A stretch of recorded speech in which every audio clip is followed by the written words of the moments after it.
Recording అవుతుంది. దేవునికి స్తోత్రం కలుగునుగాక. ఇంకోసారి బిగ్గరగా స్తోత్రాలు చెల్లించుకుందాం. హల్లెలూయా, హల్లెలూయా, హల్లెలూయా, హల్లెలూయా, ఆమేన్. అదేదో వాక్యానికి ముందే చక్కగా అలా కూర్చుంటే బాగుండేది. మెసేజ్ స్టార్ట్ అయినాక మీరు మొదలెట్టమాకండి. దేవునికి స్తోత్రం కలుగునుగాక. ఆమేన్. హల్లెలూయా. హృదయపూర్వకంగా యేసయ్యకి ఒకసారి స్తోత్రం చెల్లించుకుందాం. ఇంకా బిగ్గరగా స్తోత్రాలు చెల్లించుకుందాం. హల్లెలూయా, హల్లెలూయా. అమ్మ, ఆమెకి వీళ్ళకైనా గొడవ జరిగిందా? మరి ఇంటికి వీళ్ళతో కలవట్లేదు ఏంటి వాళ్ళిద్దరు? ఇట్రండి, మీ ఇద్దరు ఇట్రండి. ఏదో సంథింగ్ ప్రార్థన చేయాలి, మాస్టర్ గారు ప్రార్థన చేయాలి పిల్లల కోసం. నాకు తెలుసు, నేను పిల్లవాడి నుంచి వచ్చా కదా, యేసు రక్తమే. రెండమ్మ, ఇద్దరు రండి. పిల్లలు అమ్మతో పాడితే పాట సెట్ అవ్వదు, అమ్మ బాగా పాడుతుంది. అందుకే రేపటి నుంచి సిస్టర్స్ అందరికి ఒక పాట ఇవ్వాలని ఆశపడుతున్నాను నేను. సిస్టర్స్ అందరూ ఒక పాట, బ్రదర్స్ అంతా ఒక పాట, యవనస్తులందరూ ఒక పాట, సండే స్కూల్ పిల్లలంతా ఒక పాట. చక్కగా పాడుతున్నారు పిల్లలు అంతా కలిసి. మెరిసాక్ గారికి టైం లేకుండా చేస్తున్నారు. దేవునికి స్తోత్రం. వెరీ గుడ్, మంచిది. హల్లెలూయా. ఈ ప్రక్కన వారికి ప్రైజ్ లాడ్ చెప్పండి. దైవజనులను బట్టి నేను అంతగానో ప్రభుని స్తుతి. యాక్చువల్గా ఆదివారం వారికి చాలా సంఘాలు ఉన్నాయి, వారు చాలా బిజీగా ఉంటారు. కేవలం మన మీద, మన సంఘం మీద ఉన్నటువంటి ప్రేమతోనే వారు ఈరోజు రావటం జరిగింది. అందరూ బట్టి ఎంతగానో అయ్యగారికి ప్రత్యేకంగా మన సంఘం తరపున వందనాలు తెలియపరుస్తున్నాను. మరి వారి దగ్గర చాలామంది సేవకులు ట్రైనింగే మంచి సేవ చేస్తున్నారు. ఇప్పుడు వారి దగ్గర పనిచేసే సేవకులే జీకొండ సేవ చేస్తున్న మోక్షానందం గారు, ఇబ్రాహీంపట్నంలో చర్చ్ కూడా వారి ద్వారా ప్రారంభించబడింది, యేసుపాదం గారు. ఇలాంటి మంచి మంచి సేవకులు వారి దగ్గర ట్రైనింగ్ అయ్యి వారి పరిచయంలో ఉన్నారు. ఆ ఏరియా అంతటికి వారి ఏరియా పాస్టర్గా ఉన్నటువంటి సేవకులు, గొప్ప దైవజనులు. ఉదయం కూడా చెప్పాను కదా, వారు ఈ రోజులైతే కోట్ల రూపాయలు ఆస్తుంది. యేసు ప్రభుని నమ్ముకున్నారని వారు చెప్తారు సాక్ష్యం. అందరూ తోలివేశారు.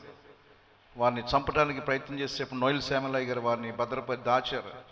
ఆ తర్వాత ఇంకా ఎక్కువైపోతే ఇటార్సీ పంపించారు. వారు ఇటార్సీలో ఉన్నారు. నేను చెప్పాను మీతో, అన్నీ వదులుకుని వారు బిఎస్సి, ఎల్ఎల్బి చేసి, బిఈడి చేసి ఆ రోజుల్లోనే దేవుని కొరకు విడిచిపెట్టి ఏమీ లేని శూన్యమైన స్థితిలో, నేను చెప్పే కదా, బాత్రూంలో కింద పడిన సబ్బులు కూడా వారు స్నానం చేసి విశ్వాసాన్ని కాపాడుకుని, ట్రాక్స్ ఉంటాయి అన్నమాట. ప్రతి గురువారం ట్రాక్స్ పంచేవాళ్ళం ఇటార్సీలో. ఆ ట్రాక్స్ ఊరినే పంచడం కదా, అది ఒక ట్రాక్స్ వచ్చి ఆ రోజులోనే 5 రూపాయలు. అది 5 రూపాయలు. అది అమ్మాలి మనం, ఇవ్వటం కాదు, ఊరికి ఇవ్వటం కూడా మన వల్ల కాదు. 5 రూపాయల ట్రాక్ అమ్మాలన్నమాట. రైల్వే స్టేషన్లో అక్కడికి వెళ్ళి వారు ఆ రోజుల్లోనే ఎన్ని బుక్స్ అమ్మేవాళ్ళు అయ్యారు? దాదాపుగా ఒక్క గురువారం 1500 బుక్స్, 2000 బుక్స్ అమ్మేసేవారు అంతా. ఆ తర్వాత మా ట్రైనింగ్ అయిన తర్వాత మమ్మల్ని బాంబే అసోసియేట్ పాస్టర్స్గా బైబిల్ కాలేజీ వారు మమ్మల్ని బాంబే పంపించారు. అక్కడైతే రోజుకి 5000 బుక్స్ అమ్మేసేవాళ్ళు ట్రాక్స్. కొంతమంది కొడతానికి వచ్చేవాళ్ళు, కానీ ఆయన మాట్లాడి వారికి ట్రాక్స్ అమ్మేవాళ్ళు. అక్కడ కూడా దేవుని పరిచర్య చేయడానికి ప్రభు కృప చూపించారు. దేవుని స్తోత్రం కలుగునుగాక. హల్లెలూయా. మనం 21 రోజులు దానిలో ఉపవాస ప్రార్థన. మనకి అయ్యగారు అయితే రక్షణ పొందిన కాడి నుంచి ఈ రోజు వరకు ఆయన నీస్ అనేది ముట్టలేదు ఆయన. మా సహజంగా మనం ఏమనుకుంటామంటే, ముస్లిమ్స్ అంటే ఏమి ఎక్కువ తింటారు? బిర్యానీ అనుకుంటాం. అయ్యగారు సమర్పణ వేరు. 93వ సంవత్సరంలో అయ్యగారు దాన్ని వదిలేసుకున్నారు. ఈ రోజుకి ఆయన తినరు. ఆఖరికి బైబిల్ కాలేజీలో ఉన్నప్పుడు ఆయన ప్లేటు ఎవరైనా టచ్ చేస్తారేమో, ఆ నీసు దానికి వచ్చేస్తుందేమో అని దాన్ని చాలా జాగ్రత్తగా దాచేవాళ్ళు ప్లేటు. నేను, నా ఫ్రెండ్ అశోక్ గారు, గొప్ప సేవకులైన కేసరపల్లి ఉన్నారు ఆయన, లాస్ట్ ఇయర్ కూడా వచ్చారు మన దగ్గరికి. మేమిద్దరం ఒకరోజు ఆ ప్లేట్ తీసి దాంట్లో మేము మటన్ కూర తినేసాం, అయ్యగారు ప్లేట్. దాన్ని దాదాపుగా వారం రోజులు కడిగారనమాట ఆ ప్లేట్. కడిగి కడిగి కడిగి అప్పుడు కానీ ఆయన పూజ చేయలేదు. ఎందుకంటే ఆయన అంత సమర్పణలు అనమాట. అది దేవునికి స్తోత్రం కలిగినగాక. ఆ సమర్పణ ఈరోజు మరి భారతదేశమే కదా, ప్రపంచ దేశాల్లో దేవుడు వారిని బహుబలంగా వాడుకుంటున్నారు. గొప్ప పరిచర్య. స్టీవెన్ మాస్టర్ గారు కూడా చూశారు వారి పరిచర్య. దేవుడు వారు ఎంత ఆశీర్వదించారో, ఎంత ప్రభు వారిని దీవించారో. మరి ఇండియా పెందుకొస్తూ దేవుని సంఘంలోనే సేవకులు అందరిలోకి వెళ్ళా దేవుడు వారిని బహుగలముగా పరిచర్యలో వాడుకున్న దైవ సేవకులు అయ్యగారు మన మధ్యలో ఉండటం చాలా సంతోషం. మరి అయ్యగారికి ఎప్పుడైనా ఫోన్ చేసి మీటింగ్ పెట్టమంటే సెకండ్లో 1000 మంది వచ్చేస్తారు అయ్యగారి దగ్గర మీటింగ్కి. వేల మంది, మామూలు కాదు, ఒకటి ఇద్దరు కాదు. ఇప్పుడు ఫోన్ చేసి మార్నింగ్ వస్తున్నామంటే మార్నింగ్ వేల మంది వస్తారు, అంత సంఘం. మరి దేవుడు వారిని వాడుకున్న విధానాన్ని బట్టి ప్రభుని స్తుతిస్తూ మనమందరూ కూడా చప్పట్లు కొడుతూ మరి అయ్యగారిని ప్రేమతో ఆహ్వానం పలుకుదాం.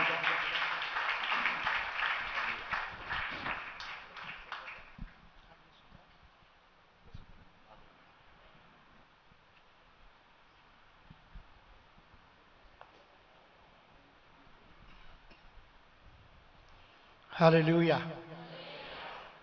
దేవుని నామ స్తోత్రం.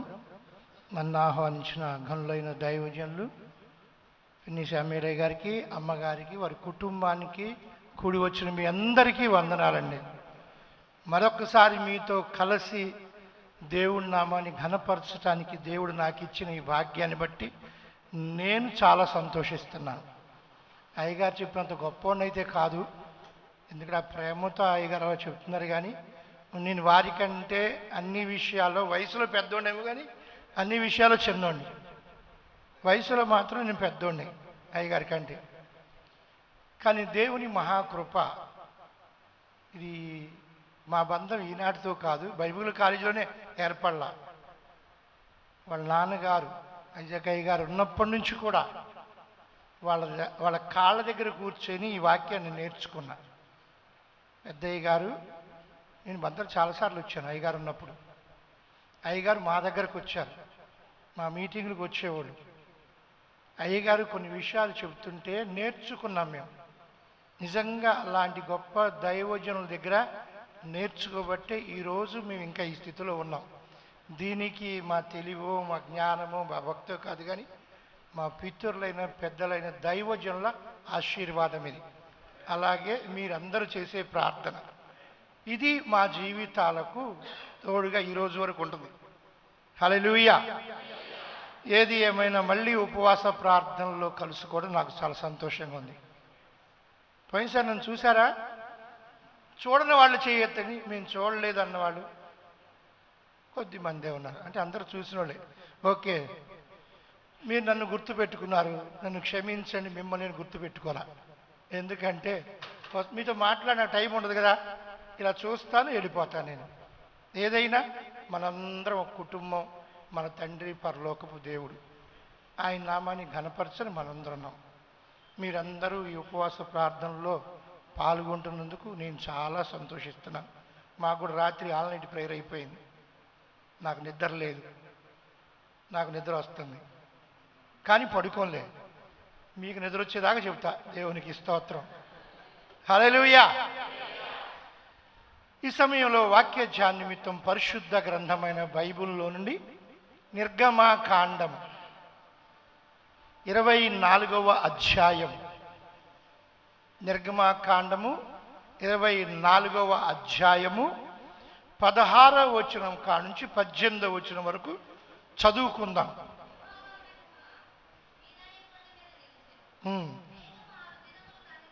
కొంచెం దగ్గర వాళ్ళు చదివితే నాకు వినపడుతుందిగా.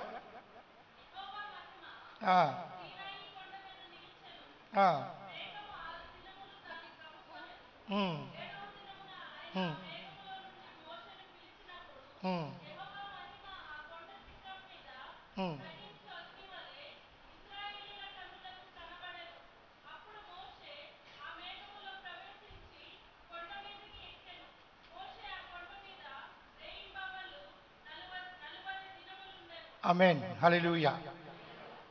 మోషే అంట సీనాయి కొండ మీద 40 దినాలు పగలు రాత్రి అక్కడే ఉన్నాడంట. అక్కడ ఉన్నప్పుడు నా భాషలో నేను చెప్తున్నా, ఆయన ఉపవాసం ఉన్నాడు. అది మీకు ఎట్లా తెలిసాయి గారు అనొచ్చు. ఇదే నిర్గమకాండములో 34వ అధ్యాయంలో 28వ వచనం చదవండి ఒకసారి. 40 రేయింపగుళ్ళు ఆయన ఏం చేయలేదు, భోజనము చేయలేదు, నీళ్లు కూడా తాగలేదంట. కట్టిగా ఉపవాసం ఉన్నాడు ఆయన. ఇక్కడ మోషే అనేటువంటి ఒక భక్తుడు, ప్రజలకు నాయకుడు, దేవుని చేత పిలువబడినవాడు, పంపబడినవాడు, నడిపించబడుతున్నవాడు. ఐగుప్తు దేశములో ఉన్న తన ప్రజలను విడిపించి పాలు తేనెలు ప్రవహించే కనాను దేశానికి నడిపించటానికి, నాయకుడిగా ఉండటానికి దేవుడు ఎన్నుకొని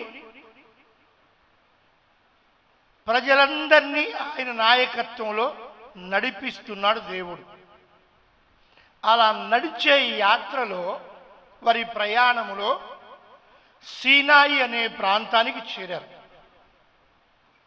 ఈ సీనాయి అనే ప్రాంతము ఐగుప్తు దేశంలోనే ఉంది.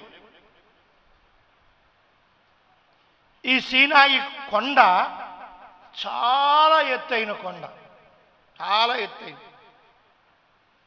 మరి మోషే ఎలా ఎక్కాడు నాకైతే అర్థం కాల. ఎందుకంటే ఆ కొండ కింద నిలబడి ఇలా చూస్తుంటే నాకే ఆశ్చర్యం వేసింది.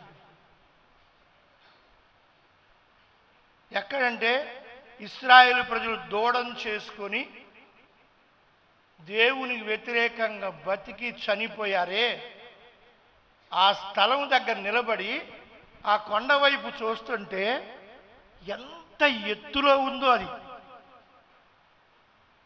ఎలా ఎక్కా నాకే ఆశ్చర్యం వేసింది. ఇప్పుడు ఆ కొండ దగ్గర, కొండ కింద ఇశ్రాయేలు ప్రజలు ఉన్నారు. దేవుడు చెప్పాడు మోషేని కొండ మీదకి రమ్మన్నాడు. ఒక రకంగా చెప్పాలంటే ఇది రెండోసారి వెళ్ళటం. మొదటిసారి వెళ్ళాడు కొండ మీదకి. దేవుడు స్వహస్తాలతో రాసిన రాతి పలకలు 2 ఇచ్చాడు. అవి తీసుకొని ఆయన బయలుదేరలా, కానీ దేవుడే చెప్పాడు, మోషే ఇదిగో నేను విడిపించిన నా ప్రజలు, నువ్వు నడిపించే ప్రజలు చెడిపోయారు, వెళ్ళు కిందకి వెళ్ళు నువ్వే. దేవుడు పంపించాడు కిందకి వెళ్ళమని. పూర్తి కాల, దేవుడితో సహవాసం పూర్తి కాల, ఇంకా మాటలు పూర్తి కాల. కానీ ఆ కొండ మీద ఉన్న దేవుడు, కొండ కింద ఉన్న ప్రజలు చెడిపోయారు, పాడైపోయారు, నువ్వు వెళ్ళిపో తొందరగా అని చెబితే దిగి వస్తున్నాడు కిందకి. మధ్యలోకి వచ్చరికి సంగీత సునాదము వినపడుతుంటే ఇది దేవుణ్ణి ఘనపరిచే మాటల్లాగా లేవు. చూడండి, మన దేవుని పాటలు ఒక రకంగా ఉంటాయి, సినిమా పాటలు ఇంకో రకంగా ఉంటాయి. ఇవాళ దౌర్భాగ్యం ఏంటంటే కొన్ని దేవుని పాటలు సినిమా పాటలాగా తయారైపోయినాయి.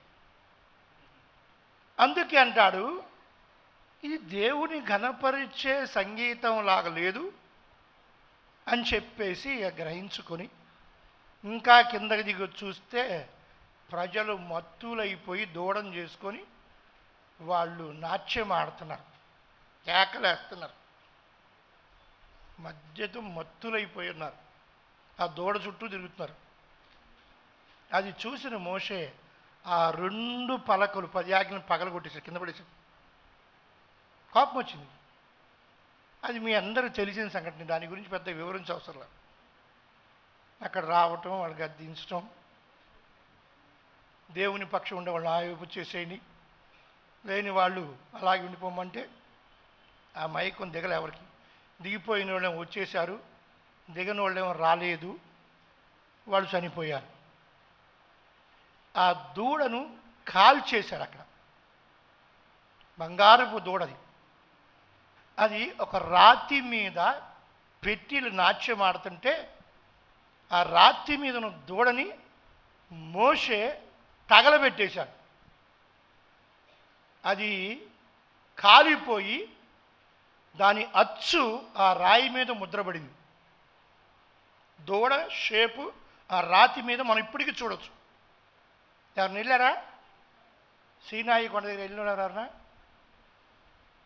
నేను రెండోసారి వెళ్ళినప్పుడు, ఈ సీనాయి కొండ దగ్గరికి వెళ్ళినప్పుడు ఆ ప్రాంతం నిలబడి చూశాను. ఇప్పటికీ ఆ రాతి మీద దూడ ముద్ర అలా అచ్చుపడిపోయింది. చూడొచ్చు ఎవరైనా వెళ్ళి మనం. అప్పుడు దేవుడు బాధపడ్డాడు, మోషే బాధపడ్డాడు. ఆజ్ఞలు లేవు ఇప్పుడు. మళ్ళీ దేవుడు మోషేతో మాట్లాడాడు, మళ్ళీ పైకి రమ్మన్నాడు. రెండోసారి పైకి వెళ్ళాడు. అప్పుడు దేవుడు 6 రోజుల తర్వాత 7వ రోజు మోషేతో మాట్లాడటం మొదలుపెట్టాడు. అలాగే ఎన్ని రోజులు అయ్యాయి అంటే 40 రోజులు అయినాయి. ఈ 40 రోజులు మోషే దేవుడు ఇద్దరు ఆ సీనాయి పర్వతం మీద మాట్లాడుకుంటున్నారు. దేవుడు మోషేకు చెప్తున్నాడు, మోషే వింటున్నాడు. ఈ 40 రోజులు దేవుని దగ్గర ఉన్నప్పుడు ఆయన భోజనం చేయలేదు, నీళ్లు కూడా తాగలేదంట. మన భాషలో కటిక ఉపవాసం అంటారేమో, అంటే ఉపవాసం ఉన్నాడు.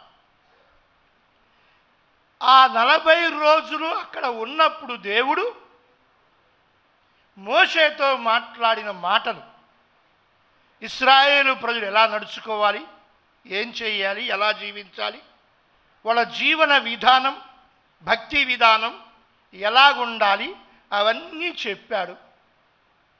మీరు చూడండి, బైబిల్ చదువుకోండి జాగ్రత్తగా.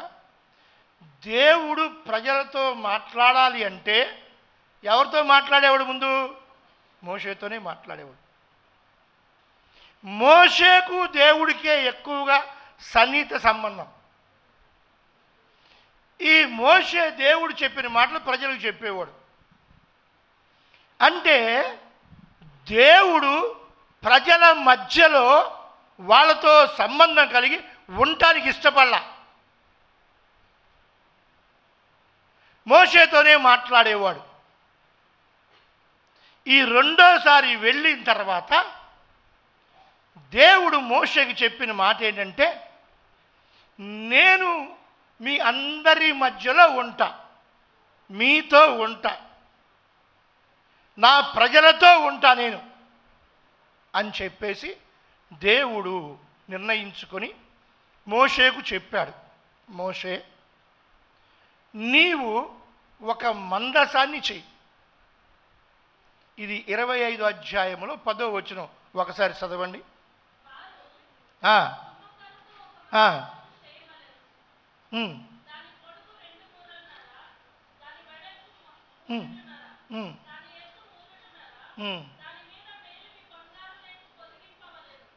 ఇప్పుడు తర్వాత చదువుకుందాం. మీరు రెఫరెన్స్ రాసుకొని తర్వాత చదువుకోండి. ఇక్కడ దేవుడు మోషేతో చెప్పిన మాట, సీనాయి పర్వతం మీద ఉన్నప్పుడు, మోషే నువ్వు ఒక మందసాన్ని చేయించు. ఆ మందసము తుమ్మకర్రతో చెయ్యాలి. మీరు చాలాసార్లు మందసం గురించి వినుంటారు, మీకు తెలుసుది. నా దగ్గర ఒక మందసం ఉందమ్మా, ఇది పట్ల నా దగ్గర ఒక చిన్న మందసం ఉంది.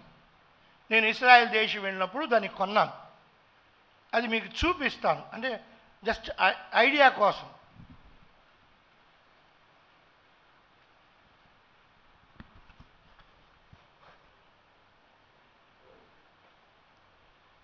ఇది మందసం, అంటే చిన్నది, ఇలాగే ఉంటుంది మందసం. ఈ మందసములో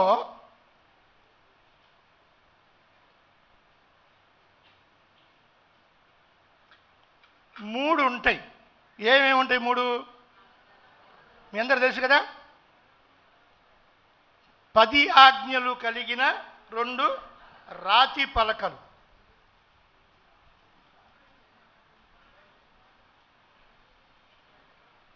అంటే జస్ట్ మనకు ఊహ కోసం, తెలియటం కోసం. తర్వాత మన్నా కలిగిన బంగారు పాత్ర. దీని లోపల మన్నా వేసి ఉంచమన్నాడు. ఎందుకో నేను తర్వాత చెప్తా మీకు. ఇది చిగురించిన అహరోను కర్ర. ఈ 3 ఈ మందసములో ఉండాలి అని దేవుడు నిర్ణయించారు. మందసము అంటే ఏంటో, ఎందుకు ఈ 3 దీంట్లో ఉన్నాయో, ఇది ప్రజల దగ్గరికి రావటానికి కారణం ఏంటి అంటే నేనంటాను 40 రోజులు ఉపవాస ప్రార్థన.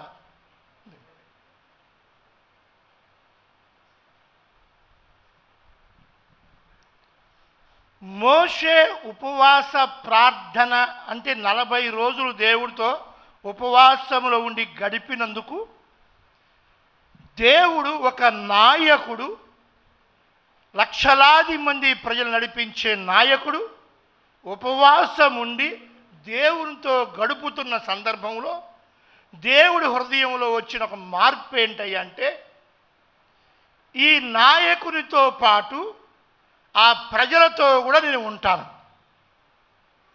తీర్మానం జరిగింది.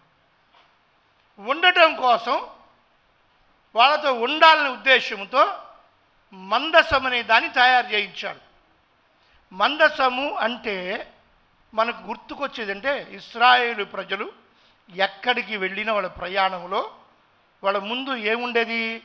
మందసం. ఎందుకు? మా ముందు దేవుడు వెళ్తున్నాడు. మందసము దైవ ప్రత్యక్షతకు సాదృశ్యం.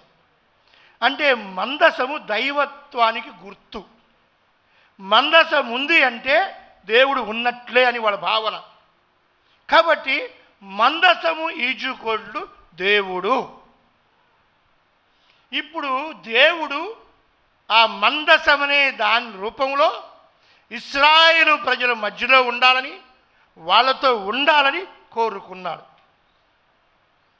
అంతకుముందు ఆయన మోషేతో మాట్లాడేవాడు, ప్రజల మధ్యలో ఉండేవాడు కాదు. ఎప్పుడైతే ఈ ఆజ్ఞలు వచ్చినాయో, ఈ ఆజ్ఞలు వచ్చినప్పుడు దేవుడే చెప్పాడు, ఒక మందసాన్ని చేయించు, 2.5 మూరలు అది పొడవు ఉండాలి, 1.5 వెడల్పు ఉండాలి, 1.5 ఎత్తు ఉండాలి. దానిలో ఈ 10 ఆజ్ఞలు, ఈ 2 రాతి పలకలు పెట్టు అన్నాడు. అంతే. ఆరోను కర్ర పెట్టమని చెప్పలేదు, మన్నాగల బంగారు పాత్ర పెట్టమని చెప్పలేదు. ఈ రాతి పలకలు, ఈ ఆజ్ఞలు ఏవైతే ఉన్నాయో అవి పెట్టు. ఈ 10 ఆజ్ఞలు ఇశ్రాయేలు ప్రజల కొరకు, తన జనం కొరకు, తన ప్రజల కోసం ఇవన్నీ వాడు పాటిస్తూ ముందుకు సాగుతూ ఉంటే నేను వారితో ఉంటున్నాను. చూడండి, మోషే 40 రోజులు ఏమీ తినకుండా దేవుడితో గడిపిన కారణంగా దేవుడు ప్రజల మధ్యలోకి వచ్చాడు. ఈరోజు నేను చెప్తున్నాను, పాస్టర్లకు పని పాట లేక ఉపవాస ప్రార్థనలు పెట్టరు. నీ కడుపు మార్చాలని ఉపవాస ప్రార్థన పెట్టరు. నువ్వు తినకుండా ఉండాలని ఉపవాస ప్రార్థన పెట్టరు.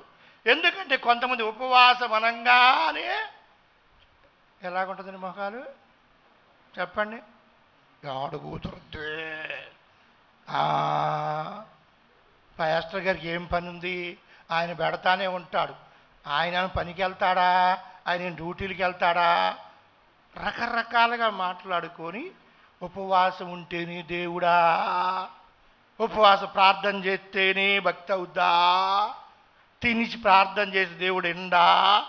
ఇప్పుడు కాలంలో ప్రజలు ఇలాంటి హృదయాల్లో ఆలోచనతో ఉండి పైకి కనపడరులే, లోపల అనుకుంటా ఉంటారు. హృదయ రహస్యాలు ఎరిగినవాడు దేవుడు కదా. నీ హృదయంలో నువ్వేమనుకుంటావో పాస్టర్కు తెలియదంటే నేను ఒప్పుకోను. నేను అనుకుంటాను, ఇప్పుడు నా సంఘం ఉన్నది, నా సంఘంలో 1000 మంది ఉన్నారనుకో, నేను వాళ్ళ కోసం ప్రార్థన చేస్తూ ఉంటా.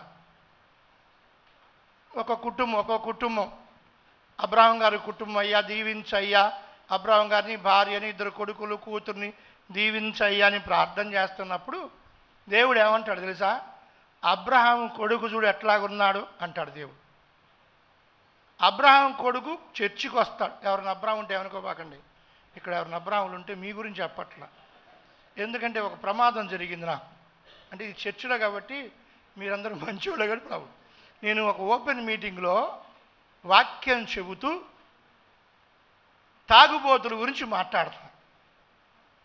తాగుబోతులు మాట్లాడుతూ వాడు పేరు అబ్రహామును పెట్టుకుంటాడు, వాడు సారా కొట్లో దూరతాడు, వాడు ఒక తాగుబోతాడు, అబ్రహాము విశ్వాసులకు తండ్రి అయితే వీడు సారాకి తండ్రి అయ్యాడని చెప్పేసి నేను మామూలుగా పబ్లిక్ మీటింగ్లో వాక్యం చెప్పా.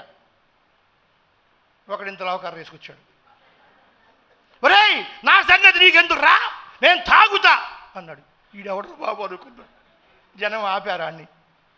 నాకు తెలీదు, వాడి పేరు అబ్రహాం అంట, వాడు నామకార్థ క్రైస్తవుడంట, వాడు మందు బాబు అంట, మందు విందు లేందే వాడు ఉండలేడంట, చర్చికి వెళ్తాడు, సారా కొట్లో కూడా వెళ్తాడంట. నాకు తెలియదు ఆ సంగతి. నేను అలవాటు ప్రకారంగా మనం నోటికి తొందరగా అబ్రహాం పేరు వస్తుంది కాబట్టి ఆ పేరు చెప్పి అలా ప్రసంగం చేయగానే వాడు కర్ర పట్టుకొచ్చేసాడు. అందుకే పేరు చెప్పాలని భయం వేస్తుంది ఒక్కోసారి. పబ్లిక్లో ఒక పేరు చెప్పట్లా. ఎందుకంటే ఆ దేవుడి పేర్లు పెట్టుకున్నాడు తాగుబోతులు తిరిగిపోతులు చాలామంది ఉన్నారు, వాళ్ళకి రోషం వస్తుంది. అందుకే ఇప్పుడు అబ్రహాం అని చెప్పానే, ఎవరు ఏమనుకోబాకండి, ఇక్కడ ఎవరిని ఉంటే మీ గురించి కానీ చెప్పట్లేదు. మనం వినాల్సిన విషయాలు వినాలి, జాగ్రత్తగా పాటించాలి. దేవుని సన్నిధిని చాలామంది పోగొట్టుకుంటున్నారు. మీరు దేవునితో సహవాసం కనెక్షన్ కలిగి ఉండాలని, దేవుడు మీతో ఉండాలని, మీ కుటుంబంలో ఉండాలని ఒక సంకల్పంతో దైవజనులు ఉపవాస ప్రార్థనలు సంఘాల్లో పెడతా ఉంటారు. మోషే అక్కడ భోజనం చేయకుండా దేవునితో గడిపాడని ఉపవాసం ఉన్నాడు. ఆ మోషే ఆ సమర్పణ చూసి, ఆ త్యాగం చూసి దేవుడు సంతోషించి ఈయన ఏ ప్రజలు నడిపిస్తున్నాడో ఆ ప్రజల దగ్గర ఉండాలని దేవుడు కోరుకున్నాడు. అందుకే మందసం చెయ్యండి అని చెప్పేసి ఆజ్ఞాపించాడు. ఇప్పుడు మీరు ఉపవాసం ఉండటంలో ఉపయోగం ఏంటంటే, నువ్వు ఉపవాసం ఉండి దైవ సన్నిధిలో గడుపుతూ ఉంటే దేవుడు సంతోషించి నీతోనే కాకుండా నీ ఇంటి వారందరితో ఉండటానికి ఇష్టపడతాడు.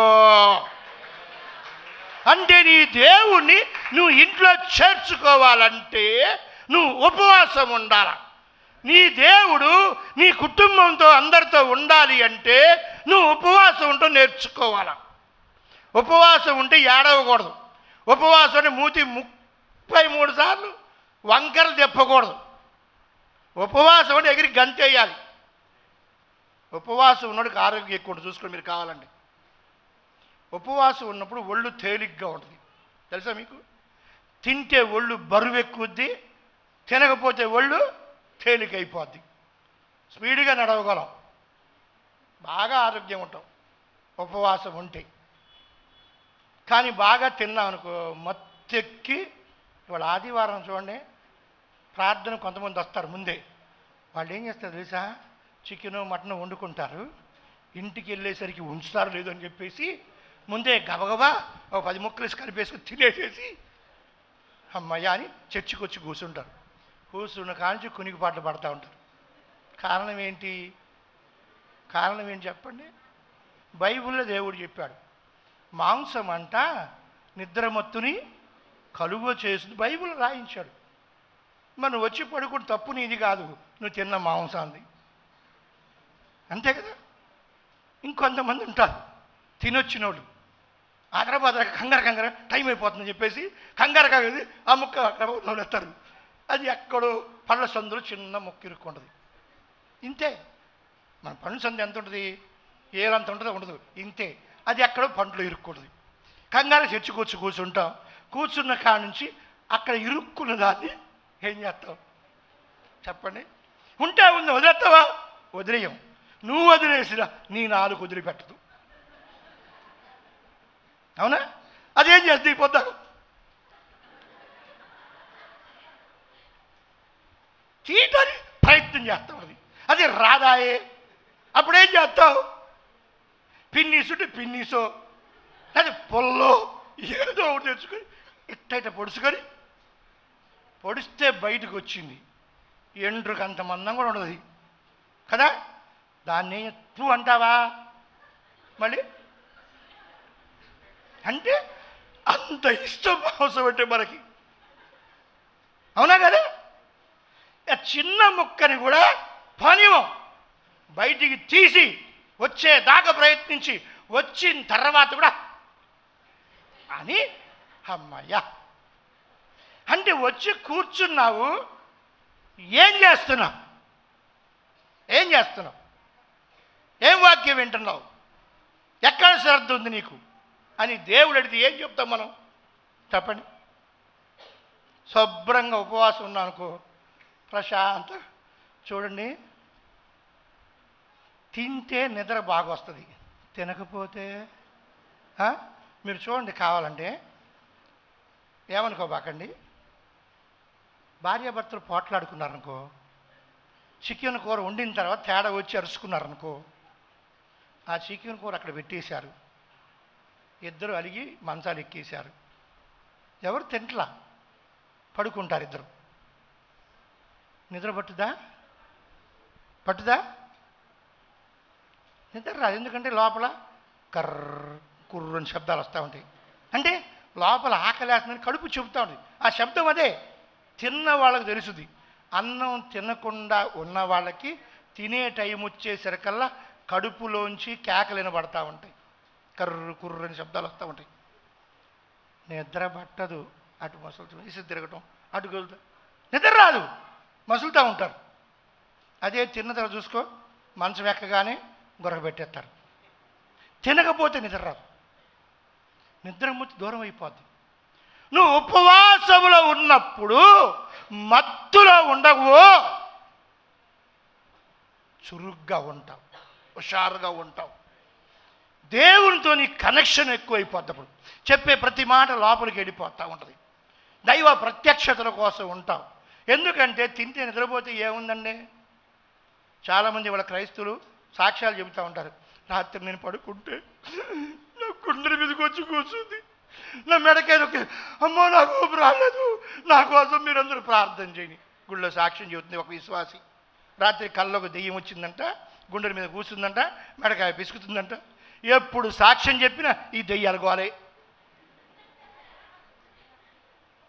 దేవుడు కనపడ్డాడికి ఈయన దర్శనం, దేవుడు కనపడ్డు, దెయ్యాలు మాత్రం బాగా కనపడతా ఉంటాయి. నువ్వు చేసే భక్తి ఎలా ఉందో చూసుకో ఒకసారి. దేవుడు అడిగితే ఏం చెబుతాం మనం? దేవుని ప్రత్యక్షతలు కలగాల, దైవ దర్శనాలు కలగాల, దేవుని యొక్క వెలుగుని చూడాలా, దైవ మహిమను చూడాలా, దైవ స్వరాన్ని వినాలి. కానీ దెయ్యాన్ని చూడాలా, దెయ్యం మాటలు వినాలా, దెయ్యానికి భయపడాలా? ఇయ్యా విశ్వాసులు కానీ కళలు, ఇయ్యా నీకు వచ్చే దర్శనాలు. దర్శనం దెయ్యం రావచ్చు నీకు? దెయ్యమా దేవుడా దర్శనం కనపడుతుంది? చెప్పరే. నేను మీకు కొంచెం కోపం వచ్చినట్టుంది. ఎవరికైనా దర్శనాలు నన్ను క్షమించండి అమ్మ. ఇలాంటి దర్శనం ఎవడు కనబాకండి. దయ్యం నీ దగ్గర రావటం దానికి అధికారం లేదు. ఎందుకంటే దాని సొత్తు మన దగ్గర ఏమీ లేదు. మన దగ్గర దేవుడు ఉన్నాడు. దేవుడు ఉంటే దెయ్యం రాదు, దెయ్యం ఉంటే దేవుడు ఉండడు. ఇప్పుడు వెలుగు ఉంది, ఇక్కడ చీకటి లేదు. కరెంటు పోయిందనుకో, ఎండ ఏమొస్తుంది, ఇక్కడికి చీకటి వచ్చేస్తుంది. నీలో దేవుడు ఉంటే దర్శనం దేవుడిదే రావాలి, స్వరం దేవుడిదే వినాలి, ప్రత్యక్ష దేవుడిదే కలగాలి.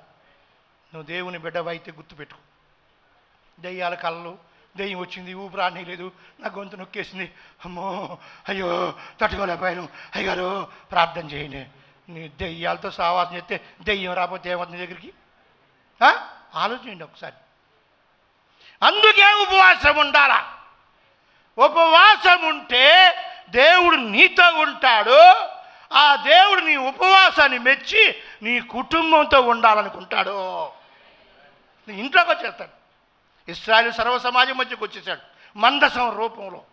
అందుకే మోషే మందసం ఒకటి తయారు చేయించు, దాని లోపల ఈ పలకలు 2 పెట్టు. దాన్ని ఎలా చేయాలో తెలుసా? తుమ్మకర్రతో చెయ్యాలి. దానిపైన బంగారపు తాపడం చెయ్యాలి. పైకి బంగారంలా కనపడాలి, లోపల మాత్రం తుమ్మకర్ర, నల్ల ముద్దది. అవునా కదా? ఇవాళ మన జీవితాల్లో కూడా మనం పాపాత్ములం. మనం మంచోళ్ళం కాదు. నీతిమంతుడు లేడు, ఒక్కడు లేడు. అయితే ఎప్పుడైతే నువ్వు బాప్తీసం తీసుకుంటావో క్రీస్తుని ధరించుకుంటావు.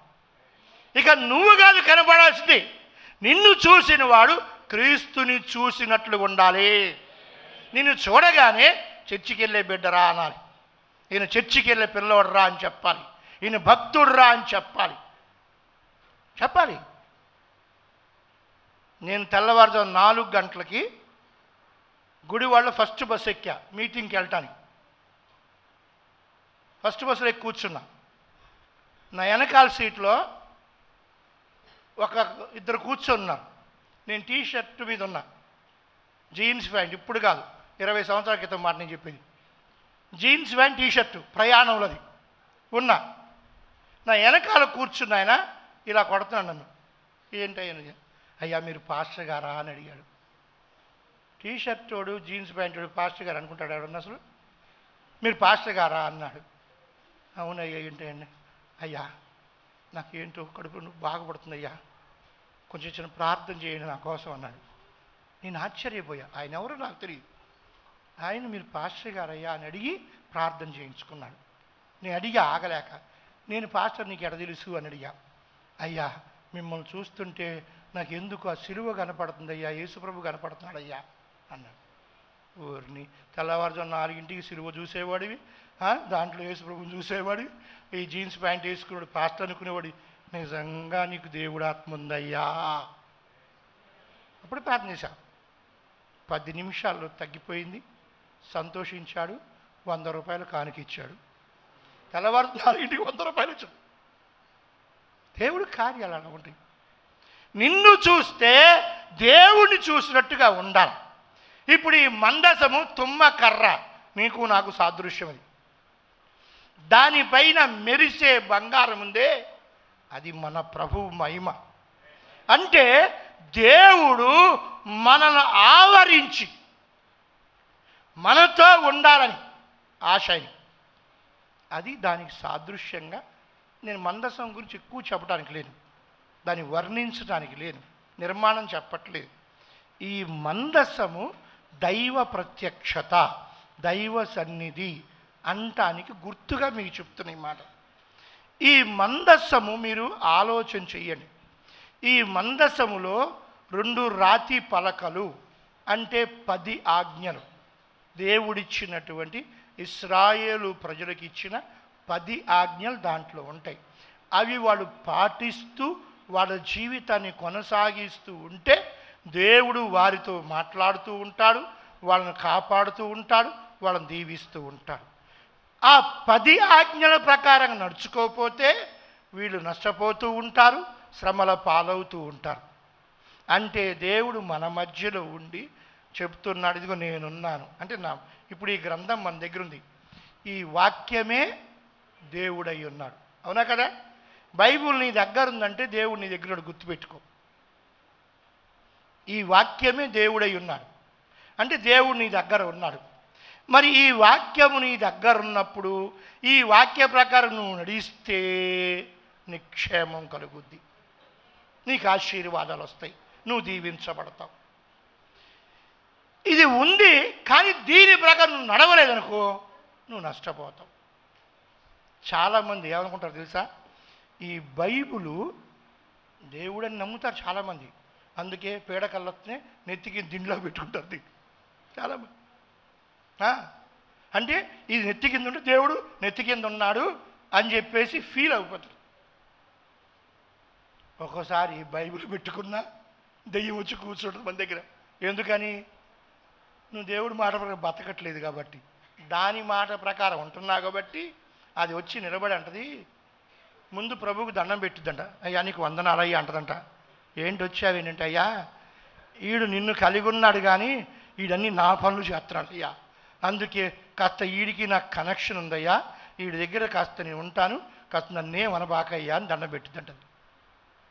మరి బైబుల్ ఉన్నా దేవుడున్నా ఎందుకు శ్రమలు వస్తున్నాయి, ఎందుకు కష్టాలు వస్తున్నాయి, ఎందుకు కార్యాలు జరగట్లేదంటే నువ్వు దేవుడు చెప్పినట్టుగా బతకట్లేదు. దేవుడి మాటలు దగ్గర ఉన్నాయి కానీ బతకట్లేదు, అందుకు నష్టపోతాం. మీరు చూడండి, కావాలంటే ఇశ్రాయేలు ప్రజల ప్రయాణంలో మందసం వాళ్ళతో ఉంది, మందసం ఉంది. హాయి ప్రాంతానికి వచ్చినప్పుడు మందసం వాళ్ళతో ఉంది, కానీ అక్కడ ఓడిపోయారు, జనం చనిపోతున్నారు. కారణం ఏంటి తెలుసా? వాళ్ళలో ఒక దొంగోడు ఉన్నాడు. అవునా కదా? వాడు దొంగోడు ఉన్నాడు, గుడాలను దాచుకున్నాడు. దేవుడు ఉన్నా వాడు చేసిన దొంగతనాన్ని బట్టి ఇశ్రాయేలు ప్రజలకు ఓటమి వచ్చింది. అక్కడ దాకెందుకు, ఫిలిష్తీయులతో యుద్ధం చేస్తున్నప్పుడు ఓడిపోతున్నారు వీళ్ళు.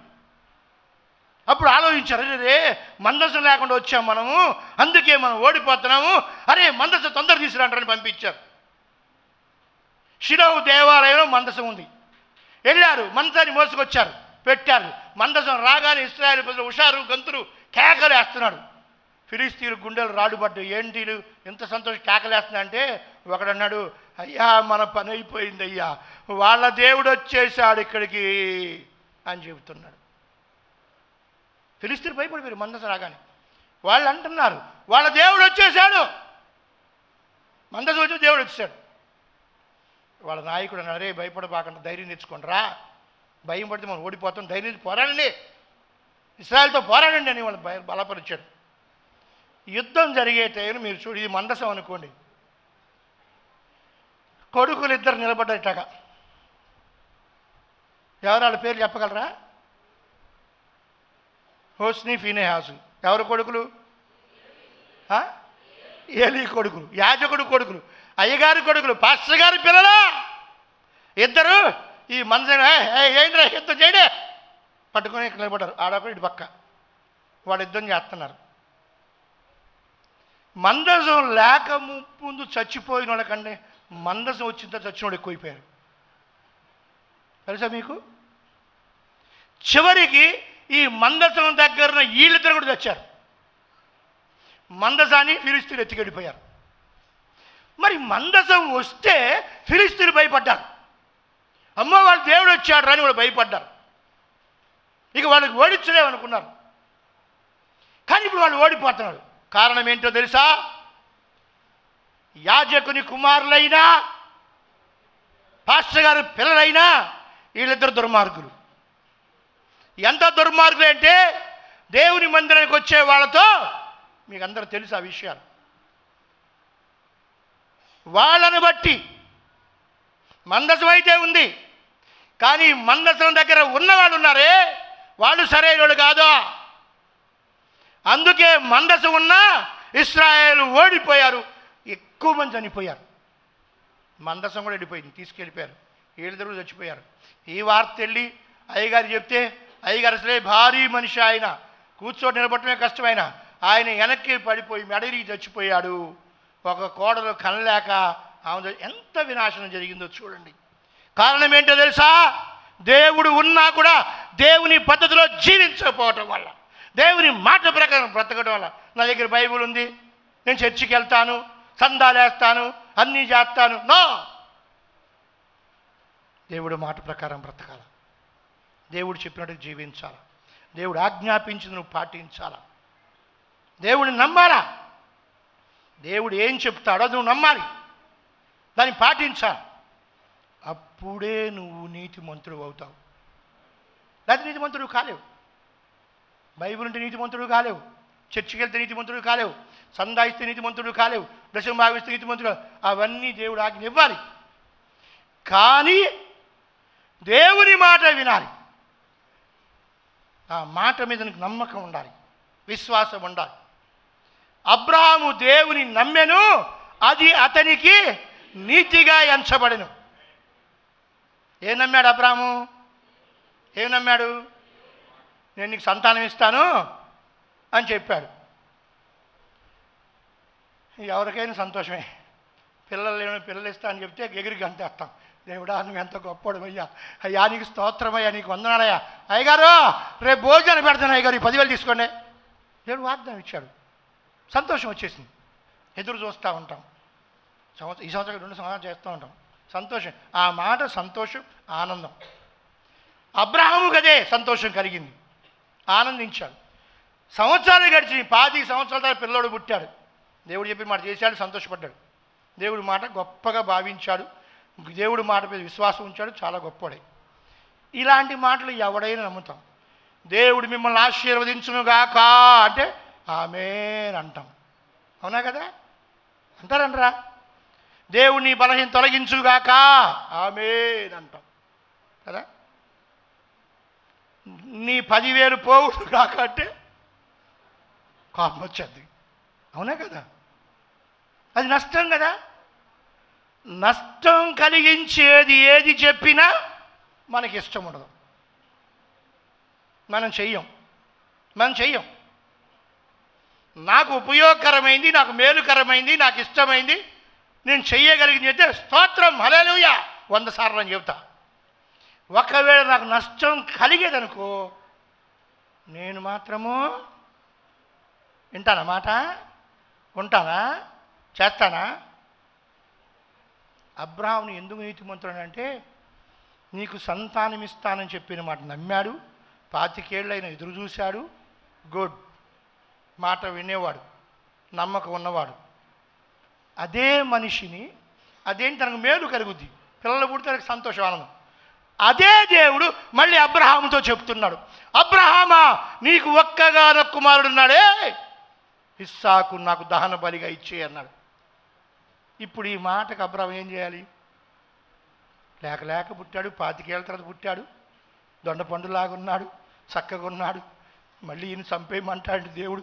దహన బలిగా అంటే తగలబెట్టేటి ఒక రకంగా చెప్పాలి. బలి మీద కన్న కొడుకుని తగలబెట్టుకుంటాడు ఎవడైనా? దహన బలిగా అర్పిస్తాడా? వింటామా? ఇప్పుడు అక్కడ దాకెందుకు? ఇప్పుడు నేనున్నా, మీరేమనుకోబాకండి. మాకు వరద వచ్చింది, మా ఇళ్ళన్నీ మునిగిపోయి, మా సంఘస్థులందరూ ఆ కిటికీ లైట్లు వచ్చేసినాయి, అన్నీ బట్టలు పాడైపోయినాయి, దుప్పట్లు పాడైపోయినాయి, వస్తువులు పాడైపోయి అన్నీ పోయినాయి, బీరు వల్ల నీళ్ళు వెళ్ళిపోయినాయి, అన్నీ పాడైపోయినాయి.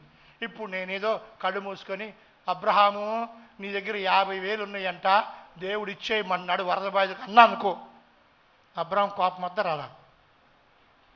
చెప్పండి. నేను 50,000 ఎలా నేను రూపాయి కూడబెట్టి దాచిపెట్టుకుంటే 50,000 ఇవ్వమంటాడా? కోపం వచ్చాడు. అదే అబ్రహాము ఈరోజు నీకు 2,000 ఇస్తున్నానంటే స్తోత్రం దేవా నీకు వందనాలయ్యా. అవునా కదా?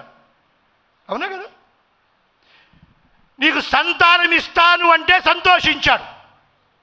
ఓకే గుడ్, నువ్వు మంచోడురా అన్నాడు దేవుడు. ఆ మంచితనం ఒరిజినల్లా కాదా మళ్ళీ ఇక్కడ పరీక్ష పెట్టాడు. ఒక్కగా నీ కుమారుని ఇచ్చేయి నాకు అన్నాడు బలిగా. ప్రభువా ఇది కష్టమయ్యా, ఎవడైనా చేస్తాడా? ఇలాంటి మాట నువ్వు చెబుతున్నావేంటి ప్రభువా?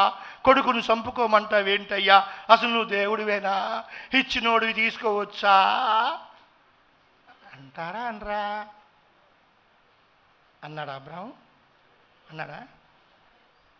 మారు మాట్లాడ ఐఆమ్ రెడీ తీసుకున్నాడు. మోరియా పర్వతం వెళ్ళిపోయాడు. మోరియా పర్వతం మీద కొండెక్కుతుంటే కొడుకు అడుగుతున్నాడు, నానా కత్తి ఉంది, నిప్పు ఉంది, కట్టెలు ఉన్నాయి, మరి బలికి పశువేది నానా అని అడుగుతుంటే, ఇప్పుడు మన గుండె అయితే ఆ మాట చెప్పగానే గట్టిగా మాట వేసుకొని దేవుడు అడిగిరా బయటికి అంటాం మనం. అబ్రహాము దేవుడు చూసుకుంటాడయ్యా, దేవుడు చూసుకుంటాడు. దేవుడు చెప్పాడు, చేసేస్తున్నాడు. ఎవడు నా మాట వింటాడో, ఎవడు నా ఆజ్ఞను పాటిస్తాడో వాడు నన్ను ప్రేమించేవాడు. నన్ను ప్రేమించే వాళ్ళతో నేను ఉంటాను. యేసుప్రభు స్వయం చెప్పిన మాట యోహాను సువార్త మీద చదువుకుని 10 తర్వాత చదువుకుని, ఒకడు నన్ను ప్రేమిస్తున్నాడు అంటే అర్థం వాడు నా మాట వింటాడు, నా ఆజ్ఞను పాటిస్తాడు, వాళ్ళ దగ్గర మేము ఉంటాం అన్నాడు దేవుడు. నా తండ్రి ఇద్దరు ఉంటామని చెప్పాడు. మాట వినవాడు నన్ను ప్రేమించట్లా, నన్ను ప్రేమించకూడదు నేను ఉండను. మాట వింటేనే నీతిమంతుడివి, లేకపోతే కాదు. అబ్రహాం విన్నాడు, బలి ఇవ్వడానికి వెళ్ళిపోయాడు, కత్తి పైకి ఎత్తాడు కొడదామని. అబ్రాహాముకు భయం లేదు కానీ దేవుడు భయపడిపోయాడు. తెలుసా మీకు?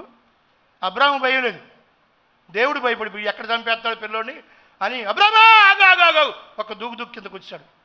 లాంగ్ జంప్ చేశాడు పరలోకం భూమి మీద. ఎవరు? దేవుడు. అయ్యా నువ్వు మాట వినేవాళ్ళలాగా ఉన్నారా, నువ్వు మాట తప్పరా, నేను చెప్పిన చేసేవాడురా. అందుకే అబ్రహాము దేవుణ్ణి నమ్మెను, అది అతనికి నీతిగా ఎంచబడెను. మనమైతే ఎట్లా ఉంటాం చెప్పండి?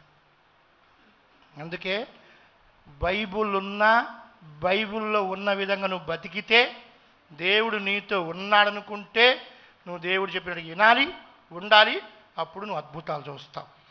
లేదు, ఉన్నాడని చెప్పేసి నీ ఇష్టం వచ్చినట్టుగా బతికావనుకో, ఆయన ఉన్నా నీకు జరగాల్సినవన్నీ జరుగుతూనే ఉంటాయి. అంటే పోవాల్సినవన్నీ పోతానే ఉంటాయి. మరి దేవుడున్నా, చర్చికి వెళ్తున్నా, నమ్ముకున్నా, బాప్తిజం తీసుకున్నా, నాకు ఈ కష్టాలు ఎందుకంటే నువ్వు దేవుడి మాట ప్రకారం బతకట్లేదు. ఉపవాసం ఉండమంటే 33 వంకర్లు మూతిని తిప్ప అడుగు దొరుకుతుంది అని. మరి నువ్వు లేవు కదా, మరి నీకు ఎలా మాట విన్నావు? నువ్వు చెప్పు, నువ్వు ఎక్కడ మాట విన్నావు? నా మందిరం రా అంటే వచ్చావా? నాకు కుదరట్లేదు, అర్జెంట్ పని ఉంది, వెళ్ళిపోతున్నా, పెళ్ళి ఉంది, పేరెంట్ ఉంది, దినం ఉంది, వారం ఉంది, తద్దినం ఉంది అని వెళ్ళిపోతావు కదా. చర్చికి రమ్మంటే అవన్నీ పెట్టుకుంటా కదా. ఏలిడిసిన మేనమామ పెళ్ళి అంట, వెళ్ళకపోతే బాగుండదంట. అయ్యగారు ఉపవాస ప్రార్థన రావడం కుదరట్లేదు అయ్యగారు, నేను అక్కడికి వెళ్ళాలి అయ్యగారు. పెళ్ళి ఎవడొద్దున్నాడు? నా మాట వినకుండా వెళ్తే నేనేం చేస్తాను? పో, నువ్వు అడిగినప్పుడు నేను కూడా నీ మాట విన్నావు. ఇశ్రాయేలు మందసం లేదని తెచ్చుకొని మందసం దగ్గర నిలబడ్డ వాళ్ళు సరైన వాళ్ళు కాకపోవడం వల్ల నష్టపోయారు. నా జీవితము కూడా దేవుని దగ్గర సరిగా లేకపోతే నష్టపోతాం. గుర్తుపెట్టుకోండి, దేవుడు ఆశ మనతో ఉండాలి. ఆ ఆశలు ఏంటంటే నిన్ను స్థిరపరచాలని, బలపరచాలని కోరిక. అందుకే నీ ఆత్మను బలపరచటానికి ఈ శరీరం తొందరపడతా ఉంటుంది. దీన్ని నలగొట్టుకోవటానికి, ఈ శరీరాన్ని నలగొట్టుకోవటానికి, ఆత్మను బలపరుచుకోవటానికి ఒక క్రైస్తవుడు చేసే సాధనమే ఉపవాసము. తెలిసిందా? అవును. ఈ ఒళ్ళు అన్నం తినట్లేదు కదా, అన్నం మానేశాం కదా, వాక్యం ఎక్కువ వింటున్నాం కదా, ప్రార్థన ఎక్కువ చేస్తున్నాం కదా, లోపల ఉన్న ఆత్మ బలపడతా ఉంటుంది. దేవుడితో కనెక్షన్ పెరిగిపోతూ ఉంటుంది. దేవుడికి దగ్గరైపోతూ ఉంటాం. నువ్వు కేకలే సర్వసరలా నీ హృదయంలో ప్రభువా అని ఒక్క మాట చెప్తే, నువ్వు అడగక ముందే నీకేం కావాలో ఎరిగిన దేవుడు నీ దేవుడు, నా దేవుడు. అందుకే ఉపవాసం ఉండాలి. ఉపవాస అద్భుతాలు చేస్తుంది. దురాత్మలు పోవాలన్నా, బలహీనతలు పోవాలన్నా, బాధలు పోవాలన్నా, కష్టాలు పోవాలన్నా, రుణభారాలు తీరాలన్నా, జీవితంలో దీవించబడాలన్నా, మన పిల్లలు అభివృద్ధి పొందాలన్నా, మన కుటుంబం దీవించబడాలన్నా ఉపవాస ప్రార్థన అవసరమో. అది మర్చిపోకూడదు. మోషే తినకుండా దేవుడి దగ్గర ఉన్నందుకు దేవుడు హృదయం మారిపోయి, నేను ఇంకా నీ ప్రజలతో నేను కూడా వచ్చేది తప్ప, నాకు ఒక మందసం చేసాయి, నా ఆజ్ఞ దాంట్లో పెట్టాయి, నేను ఉన్నట్టే నీకు. నువ్వు నేను ఉపవాసం ఉంటే దేవుడు అలాగే మన ఇంట్లోకి వచ్చేస్తాడు. మనందరితో ఉంటాడు, మన పిల్లలతో అందరితో ఉంటాడు దేవుడు. అందుకే ఉపవాసం ఉంటాం నేర్చుకోవాలి మనం. మందసము అనేది మనం చూస్తేనండి, ఈ మందసంలో దేవుడు ఈ 2 పలకల్ని పెట్టమన్నాడు. మన్నా కలిగిన బంగారు పాత్ర కానీ, అహరోను కర్ర కానీ పెట్టటం అనేది దేవుడు సంకల్పం లేదది. తర్వాత దానికి ఎందుకు ఫస్ట్ మందసంలో కేవలం ఈ 10 ఆజ్ఞలే ఉండేవి. 10 ఆజ్ఞలే ఉండేవి. ఆ తర్వాత వచ్చిన ఈ 2 ఎందుకు వచ్చినాయి అది కూడా నేను చెప్తాను, జాగ్రత్తగా వినండి. అహరోను కర్ర. ఈ అహరోను కర్ర ఈ యొక్క మందసము యొక్క సన్నిధిలో పెట్టమని దేవుడు చెప్పడానికి గల కారణం ఏంటంటే, మోషే ఇశ్రాయేలు ప్రజలను నడిపిస్తున్నాడు. యాజక ధర్మం మోషే అహరోనులు చేస్తున్నారు. వీళ్ళిద్దరూ సోదరులు. దేవుడు మాట్లాడే మాటలు ప్రజలు చెబుతున్నారు. ఈ ప్రజలందరూ వింటున్నారు. ఎంతసేపు వీళ్ళిద్దరు చెప్పిన మాటలే వినాలా? వీళ్ళే నడిపించాలా? వీళ్ళే యాజకత్వం చెయ్యాలా? వీళ్ళే అన్నీ చెయ్యాలా అని కొంచెం ఒక 4గురిలో దూరింది. ఎవరు దూరతారు చెప్పండి? సైతాను. నీకు కొంచెం దేవుడికి వ్యతిరేకంగా రాలేదు. ఎందుకు? నువ్వు ఒక్కసారి పాస్టర్ గారి మీద కొంచెం కోపం తెచ్చుకోను, పాస్టర్ గారి వ్యతిరేకంగా కొంచెం మాట మాట్లాడు, వెంటనే అడిచి కూర్చుంటాడు. కరెక్ట్, నువ్వు మాట్లాడింది కరెక్ట్. అంతే. నిన్నేం చేస్తాడు తెలుసా? ఇంకోటి దగ్గర తీసుకెళ్తాడు. అరే లాజరు చూసావా అయ్యగారు ఏం చేశాడో? లాజర్ని కలిపేస్తాడు. ఈ లాజరు ఈ అబ్రాహం కలుపుతారు. యాకోబు దగ్గర యాకోబు చూసావా అయ్యగారు ఏం చేస్తాడో? ఇది గ్రూప్ అయిపోద్ది. సంఘాల్లో చాలామంది ఇలాంటివి చాలా సంఘాలు ఉన్నాయి. కాకపోతే మన ఐపీసీ సంఘాలు తక్కువ. నామకార్థ క్రైస్తవ సంఘాలు ఇవి చాలా ఎక్కువ ఉంటాయి. మీరు చూడండి, ఒక నలుగురిలో అపవాది దూరాడు. ఏంటి మోషే నువ్వు చెప్పింది చేయాలా? మీ అన్న ఆరోజు చెప్పిందా? మీ మాటలు అయినారా? మీరు చెప్పింది మేము చేయాలేంటి అని చెప్పేసి ఆ నలుగురి పేరు ఎవరిని చెప్పగలరా? ఏంటండి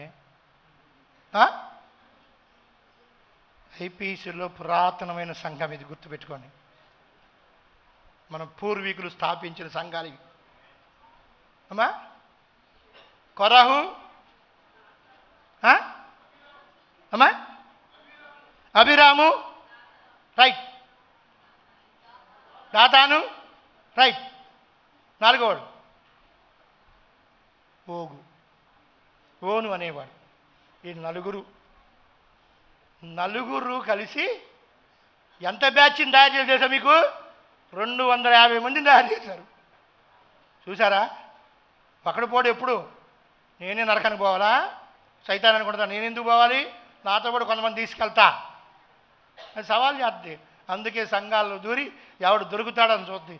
ఎప్పుడు దేవుడికి వ్యతిరేకంగా ఆలోచనకి వచ్చిందో వెంట నిన్ను పట్టుకుంటుంది, ఇక నిన్ను బలపరిచేస్తుంది. ఇక ఆ వ్యతిరేకం నీ బతుకంతా వ్యతిరేకమైపోయి నువ్వు దేవుడు దూరం అయిపోయి నాశనానికి వెళ్ళిపోతావు. అంతే. ఈ 250 మంది వ్యతిరేకమైపోయారు. మోషే అన్నాడు, ఇప్పుడు దాకా కొన్ని విషయాల్లో పెద్దరికంగా మీరున్నారు, మీరు కొన్ని కార్యాలు చేశారు, కానీ ఇప్పుడు మీరు యాజక ధర్మాన్ని అడుగుతున్నారు. మీరు యాజక ధర్మం కూడా చేస్తామని చెప్తున్నారు. ఎవడు దేవుడు ఎన్నుకున్నవాడో ఎవడు ఎన్నుకోలేదో దేవుడి దగ్గర తేల్చుకుందాం. వస్తా మాకేంటి భయం అనేవాడు ఉంటారు. ఇవాళ కూడా ఇటువంటి వాళ్ళు ఉన్నారు. సరే ధూపార్తలు తీసుకుని పోయారు, దేవుడు దిగొచ్చాడు అని మొత్తం నేను చెప్పట్లేదు, సింపుల్గా చెప్తున్నా. దేవుడు దిగొచ్చాడు. ఏం జరిగింది మీ అందరూ తెలుసు కదా? ఈ 250 మంది నిలబడిన స్థలము, నేల ఏదైతే ఉందో నేల నెర విడిచెను. ఇలాగ విడిపోయింది. 250 మంది లోపలికి వెళ్ళిపోతున్నారు. కేకలు, అరుపులు, పెడబొబ్బలు. మిగతా జనం అందరూ భయంతో పరిగెత్తిపోతున్నారు. 250 మంది భూమిలోకి వెళ్ళిపోతున్నారు, మిగతా వాళ్ళు పారిపోతున్నారు. వామో వాయో కాపాడు అని అంటే ఎవడైనా ఉంటారు కదా, బంధువులు స్నేహితులు ఉంటారు కదా. ఈ బ్యాచ్లో కొంతమంది కూడా ఏం చేస్తారు తెలుసా? అటు ఇటు కాకుండా నిలబడతారు. ఇటు వీళ్ళతో ఉండరు, అటు ఉండరు, న్యూట్రల్గా ఉంటారు. వస్తే అటు దూరదాం లేదా ఇటు దూరదాం అని చెప్పేసి వచ్చి వాళ్ళు లాగుతాడే మరి ఆకాశం నుంచి అగ్ని కురిపించాడు దేవుడు ఈ 250 మీద. చచ్చిపోయారు.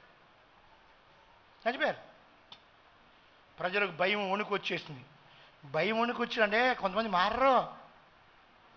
మళ్ళీ ఏమన్నారు తెలుసా? చచ్చిన వాళ్ళు చచ్చిపోయారు. మిగతా వాళ్ళు అన్నారు మీ ఇద్దరి వల్లే వాళ్ళు అంతమంది చంపేశారు, మీ ఇద్దరి వల్లే అంతమంది చచ్చిపోయారు. ఎందుకంటే వీళ్ళ తోకలు ఉంటాయి, కొన్ని ఉంటాయా ఉండవా? మా వాళ్ళు పోయారు అనేవాళ్ళు ఉంటారు కదా, కొంచెం కోపం వస్తుంది కదా. ఆ బ్యాచ్ కూడా ఉంటుంది. వాళ్ళు అన్నారు మీ వల్లే ఎంతమంది చచ్చిపోయారు, మీరు ఈ నాశనం చేశారు అని చెప్పేసి తిడుతున్నారు. వెంటనే దేవుడి దగ్గర తెగులు వచ్చేసింది. ఎప్పుడైతే తెగులు వచ్చేసిందో జనం చచ్చిపోతున్నారు. మోషే వెంటనే చూశాడు. ఆరోనా తొందరగా తీసుకెళ్ళు, మధ్యలోకి వెళ్ళిపో, ఈ ధూపార్తిని పట్టుకో, దీన్ని పట్టుకో, వెళ్ళు అన్నాడు. ఆహారం గవ వెళ్ళిపోయి దాన్ని పట్టుకుని మధ్యలో పడితే అటు చచ్చిన వాళ్ళకి ఇటు బతికిన వాళ్ళకి మధ్యలో ఈయన నిలబడ్డాడు. తెగులాగిపోయింది. అప్పటికే 14,700 మంది చచ్చిపోయారు. చూసారా? చదువుకోండి మీరు బైబిల్లో. 14,700 మంది ఇక్కడే చచ్చిపోయారు. మిగతా వణుకు పుట్టడం మొదలైంది. భయం వేసింది. ఇక అప్పుడు మోషే దేవుడితో మాట్లాడితే దేవుడు అన్నాడు, మోషే ఒక పని చేయి, ఇశ్రాయేలు సర్వ సమాజం 12 గోత్రాలు వాళ్ళు ఉన్నారుగా, 12 మంది పెద్దల్ని పిలిపించి ఆ గోత్రం పేరు ఒక కర్ర మీద రాసుకోమని వాడిని ఇలా 12 కర్రలు అక్కడ పెట్టించండి. ఈ లేవీ గోత్రం కదా అహరోను, ఆ లేవీ గోత్రం కర్ర మీద అహరోను పేరు రాయండి. రాసి అవన్నీ తీసుకొచ్చి నా మందసం దగ్గర పెట్టండి.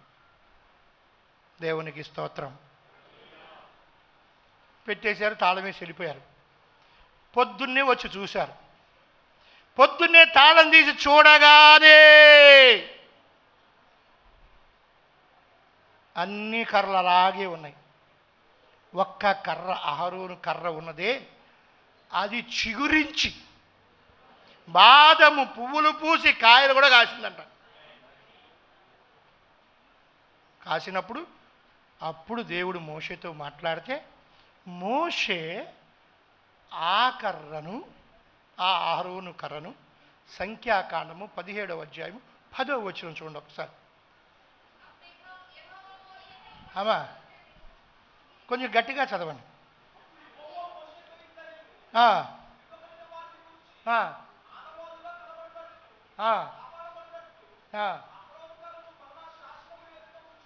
సరే, నా భాషలో చెప్తాను, మీకు అర్థమైతే వినండి, తర్వాత చదువుకోండి. అప్పుడు మోషే చెప్పాడు, ఈ కర్రను ఇశ్రాయేలు ప్రజలు మళ్ళీ సొనక్కుండా గొనక్కుండా ఇది దేవుడు ఎన్నుకున్నాడని ప్రజలకు తెలిసేటట్టుగా సర్వ సమాజము మళ్ళా తిరుగుబాట్లు సనకుండా ఈ కర్రను ఆ మందసంలో పెట్టు. అప్పుడు పెట్టారు దాన్ని. దేవుడు ఫస్ట్ మాత్రం ఈ 2 పలకలే పెట్టించాడు, 10 ఆజ్ఞలు. ఇప్పుడు దీన్ని కూడా పెట్టు, ఎందుకంటే ప్రజలందరూ కూడా మీ మాటే వినాలా, మీరే సేవ చేయాలా అని తిరుగుబాటు చేశారే. ఇవాడండి అనకూడదు, కానీ చాలా సంఘాలు మీటింగ్లు చూస్తూ ఉంటాను, పాటలు వచ్చేసినాయి. వాడికి చదువుకున్నాడు, వాక్యం చెప్పేస్తున్నాడు. ఏంటి పాస్టర్ గారే వాక్యం చెప్పాలా, పాస్టర్ గారే పాటలు పాడాలా, వాళ్ళ కుటుంబం పాడాలా, మేము చెప్పకూడదా, మేము దేవుడి మాటలు చెప్పకూడదా? అరే దేవుడి మాట చెప్పొచ్చు, ఎవరు చెప్పొద్దని నిన్ను, కానీ గుళ్ళో కాదు ఊళ్ళో వెళ్ళి చెప్పు. గుళ్ళో యాజకత్వం చేయడానికి ఒక యాజకుడు ఉన్నాడు, అది యాజక ధర్మం అయింది. నువ్వు యాజకత్వం చేస్తాడు కుదురుద్ది, నీకు ఇస్తే సాక్ష్యం చెప్పు, లేకపోతే ఏదైనా ఒక కీర్తన చదువు వివరించు, తప్పు లేదు. నేను యాజకుడుగా నువ్వు చేసిన చేస్తా అంటే కుదరదు. అలాగూ వాళ్ళు తెలుసుకోవాలని ఈ అహరోను కర్ర చిగురించిందే, కాయలు కాసిందే, ఫలభరితమైనటువంటి సేవ కానీ ఫలభరితమైన ఆశీర్వాదాలు కానీ ఇవ్వగలిగినటువంటి యోగ్యత నేను ఈ లేవీయులకు ఇచ్చాను. అది ఇశ్రాయేలులో మిగతా గోత్రాలను తెలుసుకోవాలి.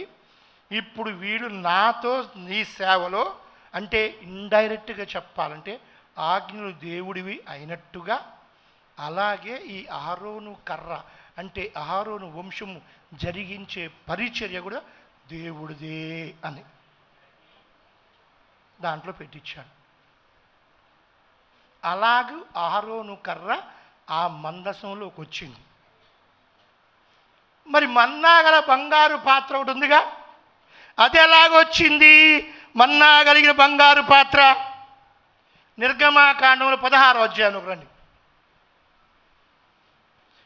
ఈ 33వ వచనం అనుకుంటా, ఒకసారి చదువమ్మా.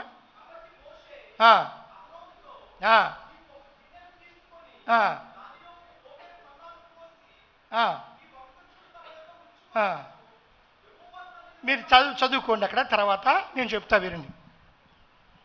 అదంతా చదువుకుంటే మనం కింద దాకా వస్తే, ఇశ్రాయేలు ప్రజలు వాగ్దాన భూమిలో చేరేంత వరకు కూడా వాళ్ళు మన్నాను భుజిస్తూనే ప్రయాణాలు చేశారు. ఈ మన్నా పరలోకం నుంచి దేవుడిచ్చిన ఆహారం. ఇది దేవదూత తినే ఆహారం తన ప్రజలకు దేవుడిచ్చాడు. అంటే నిన్ను పోషించేవాణ్ణి నేను రా, నీకు ఆహారం ఇచ్చేవాణ్ణి నేను. ఈ తిన్నవాడు బలవంతుడుగా ఉంటాడు. నేను ఇచ్చే ఆహారం బలమైంది. మన్నా పరలోకం నుంచి దిగొచ్చిన ఆహారం అది. ఇశ్రాయేలు ప్రజలు వాగ్దాన భూమిలో చేరేంత వరకు కూడా ప్రతిరోజు మన్నా తిన్నారు. బైబిల్ చదువుకుని మీరు కావాలంటే. కాబట్టి వీళ్లకు ఆహారం ఇచ్చి పోషించిన వాడిని నేను, ఈ ఆహారము నా పరలోకం నుంచి వచ్చింది, నాది అని ఈ ప్రజలు గుర్తించాలి. అందుకే ఒక పాత్రలో ఈ మన్నాను దాంట్లో వేసి ఆ మందసంలో పెట్టు. ఈ మందసంలో ఈ మూడు ఉన్నప్పుడు ప్రజలు గుర్తించుకోవాల్సింది ఏంటంటే, ఒకటి దేవుని ఆజ్ఞ ప్రకారంగా జీవించాలి. రెండవది యాజక ధర్మం అప్పగించబడిన వాళ్ళు యాజకత్వం చేస్తున్నప్పుడు నువ్వు లోబడాలి. మూడవది నిన్ను పోషించేవాడిని నేనే అని నువ్వు తెలుసుకోవాలి. నేను నీ దగ్గర ఉన్నాను అంటే ఈ మూడు నీకు గుర్తుండాలి. దేవుడు మనతో ఉన్నాడు అంటే మనం తెలుసుకోవాల్సింది ఏంటంటే, దేవుడిచ్చిన ఈ మాటలు మనం నమ్మి పాటించాలి, ఆజ్ఞలు పాటించాలి. రెండవది, మన కోసం యాజక ధర్మం చేయటానికి ఎవరినైతే ఎన్నుకున్నాడో వాళ్ళని ఎన్నుకున్నవాడు దేవుడని నువ్వు గుర్తించాలి. భయముతో బతకాలి, వణుకుతో బతకాలి, తిరుగుబాటు చేయకూడదు, సనగకూడదు, గొనకూడదు అని ఈ ప్రజలందరూ తెలియాలి. అలాగే మిమ్మల్ని పోషించేవాడిని నేనే, అది పరలోకంలో వచ్చిన ఆహారం పెట్టి పోషిస్తున్నా అంటానికి ఇశ్రాయేలు ప్రజలకు సాదృశ్యంగా వాడు ఆ మన్నాను తిన్నారు. కాబట్టి ఈరోజు మనమన్న ఈ వాక్యమే. ఎందుకంటే మనుషుడు రొట్టె వలన కాదు కానీ దేవుని నోటి వచ్చే ప్రతి మాట వలన బ్రతుకు. ఈ దేవుడి మాటలు ఈ మనల్ని బ్రతికిస్తున్నాయి. ఇది మన ఆహారం. ఇప్పుడు అప్పుడు వాళ్ళ ఆహారం అది మన్నా అయింది. ఈ మూడు ప్రజలు గుర్తుంచుకోవాలి, ఇది మనం తెలుసుకోవాలి.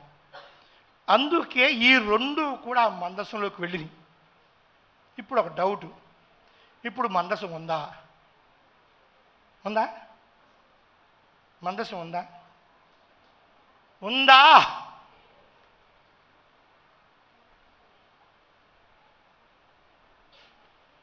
నాకైతే మందసం భూమి మీద లేదనిపిస్తుంది. మరి భూమి మీద లేదు మందసం. ఇప్పుడు మందసం లేదు. ఇంకొక రకం చెప్పనా, ఆజ్ఞలు కూడా ఇశ్రాయేలు ప్రజల కోసం దేవుడిచ్చిన ఆజ్ఞ ధర్మశాస్త్ర సంబంధమైంది. మన ఆజ్ఞలు కొత్త నిబంధనలో ఉన్నాయి. మందసము పాత నిబంధనకు సాదృశ్యంగా ఉంది. ఇప్పుడు కొత్త నిబంధన మనకు వచ్చింది. మన మందసము యేసు క్రీస్తే, అది మనం గుర్తించాలి, మనం మర్చిపోకూడదు. మన మందసము యేసు క్రీస్తే అయ్యున్నాడు. మందసం లేదు. ఇర్మియా గ్రంథములో 3వ అధ్యాయంలో 16 వచ్చిన ఒకసారి చూడండి.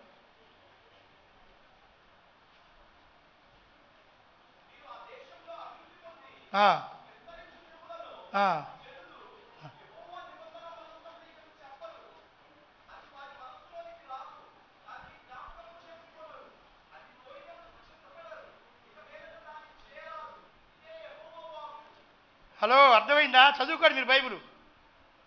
మందసమును గురించి తేటగా ప్రవచనం జరుగుతుంది. ఈ మందసాన్ని గురించి ప్రవచనం జరుగుతుంది. మీరు ఆ దేశములో అభివృద్ధి పొంది విస్తరించు దినములలో జనులు యెహోవా నిబంధన మందసమని ఇక చెప్పరు. అది వారి మనసులోనికి రాదు, దాని జ్ఞాపకము చేసుకొనరు, అది పోయినందుకు చింతపడరు, ఇక మీద దాన్ని చేయరాదు. ఇదే యెహోవా.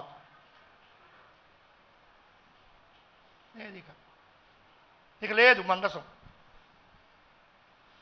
ఆ ఇశ్రాయేలు ప్రజలకు దేవుడు తన సన్నిధి ఉన్నదని తెలియచేయటానికి, ఎందుకంటే ఆ సమయంలో దేవుడు భూలోకానికి దిగిరాల.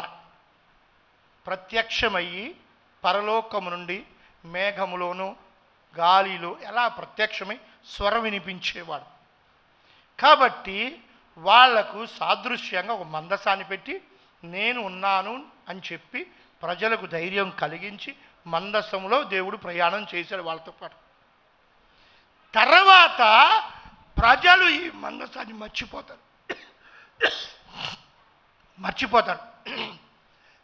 దాన్ని చేయకూడదు. ఎందుకంటే నూతనమైన నిబంధన వచ్చేసింది, పాత నిబంధన వెళ్ళిపోతుంది. ఇశ్రాయేలు చేసిన నిబంధన మందసం, తర్వాత నూతన నిబంధనలో మనకు చేసిన నిబంధన యేసుక్రీస్తు. ఇదే ఇర్మియా గ్రంథంలో మనం చూస్తే 31వ అధ్యాయంలో 31వ వచనం కాడ నుంచి చదవండి.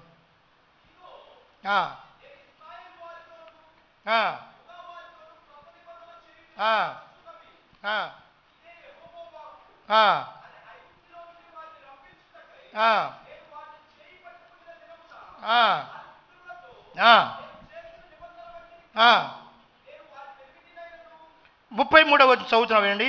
ఈ దినములైన తర్వాత ఇశ్రాయేలు వారితోను యూదా వారితోను చేయబో నిబంధన ఇదే, వారి మనస్సులలో నా ధర్మ విధిని ఉంచెదను, వారి హృదయముల మీద దాన్ని రాసెదను. దేవుడు చెప్పాడు, ప్రవచనం చెప్పాడు. దేవుడు ఇర్మియాతో మాట్లాడాడు. మందసాన్ని మర్చిపోండి, మందసాన్ని చేయబాకండి, ఇక అది అవసరం లేదు. ఇదిగో మన కొరకు భూలోకానికి దేవుడే దిగొచ్చాడు, ఆయనే యేసుక్రీస్తు నామధారి, ఆయనే మనకు మందసము. ఆ మందసము మన హృదయాల మీద రాస్తుంది. హృదయం అనే పలక మీద దేవుడు వాక్యం రాస్తున్నాడు. ఈ వాక్యం హృదయం ముద్రించుకోమన్నాడు. ఇప్పుడు ఈ మాటలు మన హృదయాలు ముద్రించుకోవాలి. ఈ వాక్యమే దేవుడై ఉన్నాడు.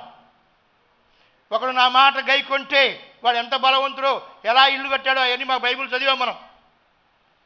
కాబట్టి ఈ మాటలను, యేసుక్రీస్తు మాటలను నూతన నిబంధనలో, క్రొత్త నిబంధనలో ప్రభు భూలోకానికి వచ్చిన తర్వాత మత్తయి సువార్త 5వ అధ్యాయంలో కొండ మీద ప్రసంగం చేస్తూ నువ్వు ఎలాగుండాలో, నువ్వేం చేయాలో, ఎవడు ధన్యుడో మొత్తం చెప్పాడు ఆయన. మనకిచ్చిన ఆజ్ఞలు అక్కడ కనపడతాయి. నూతన సంఘాన్ని ఇప్పుడు మనకున్న ఆజ్ఞలు అవి, మనం బ్రతకాల్సిన బ్రతుకది, మనం చేయాల్సిన జీవన విధానం అది. ఇప్పుడు ఇవి మనం ముద్రించుకోవాలి. ఇది మనకు మందసం, యేసు మన మందసం. ఇప్పుడు మనకది. అందుకే యేసునందు విశ్వాసం ఉంచువాడు నశించిపోడు, నాశనం కాడు, నిత్య జీవానికి వెళ్తాడు. అందుకే నా మాట వినండి అని దేవుడు చెప్తున్నాడు. ఎవడైతే నా మాట వింటాడో, నా ఆజ్ఞను గైకొంటాడో వాడు నన్ను ప్రేమిస్తున్నాడు, నన్ను ప్రేమించేవాడిని ఆస్తికర్తలుగా చేస్తాను. దేవుడు చెప్పిన మాటలే. కానీ దేవుడు ఆశీర్వాదం ఇదే కావాలి. అందుకనే ఇక మనకు ఈ మందసాలు లేవు, తుమ్మకర్ర లేదు, బంగారం లేదు, బలిపీఠాలు లేవు, ఏమీ లేవు. మనకొక బలిపీఠం ఉంది, ఆయనే మన యేసు. గ్రంథంలో స్పష్టంగా చాలా విషయాలను ఆలోచించండి ఒకసారి. మరి అయ్యగారు దేవుడే కదా మందసం ఆనాడు ప్రజలకు ఉంది, మరి అది లేకుండా పోయిందేంటి అయ్యగారు, ఏమైపోయింది, మాయమైపోయిందేంటి అంటే బైబిల్లో ఒక మాట ఉంది, ఏది నాశనం కాదంట, కొత్తగా ఏది సృష్టించబడదంట. ఉన్నది అది రూపాంతరం చేసి ఇంకో మార్పులోకి ఎడుది, లేదా ఇంకో చోట ఉంటుంది, అలాగుంటుంది. మీరు చూడండి, ఇప్పుడు ఈ మందసం అనేది యాడుంది? ప్రకటన గ్రంథంలో రండి. ప్రకటన గ్రంథం 11వ అధ్యాయం 19వ వచనం.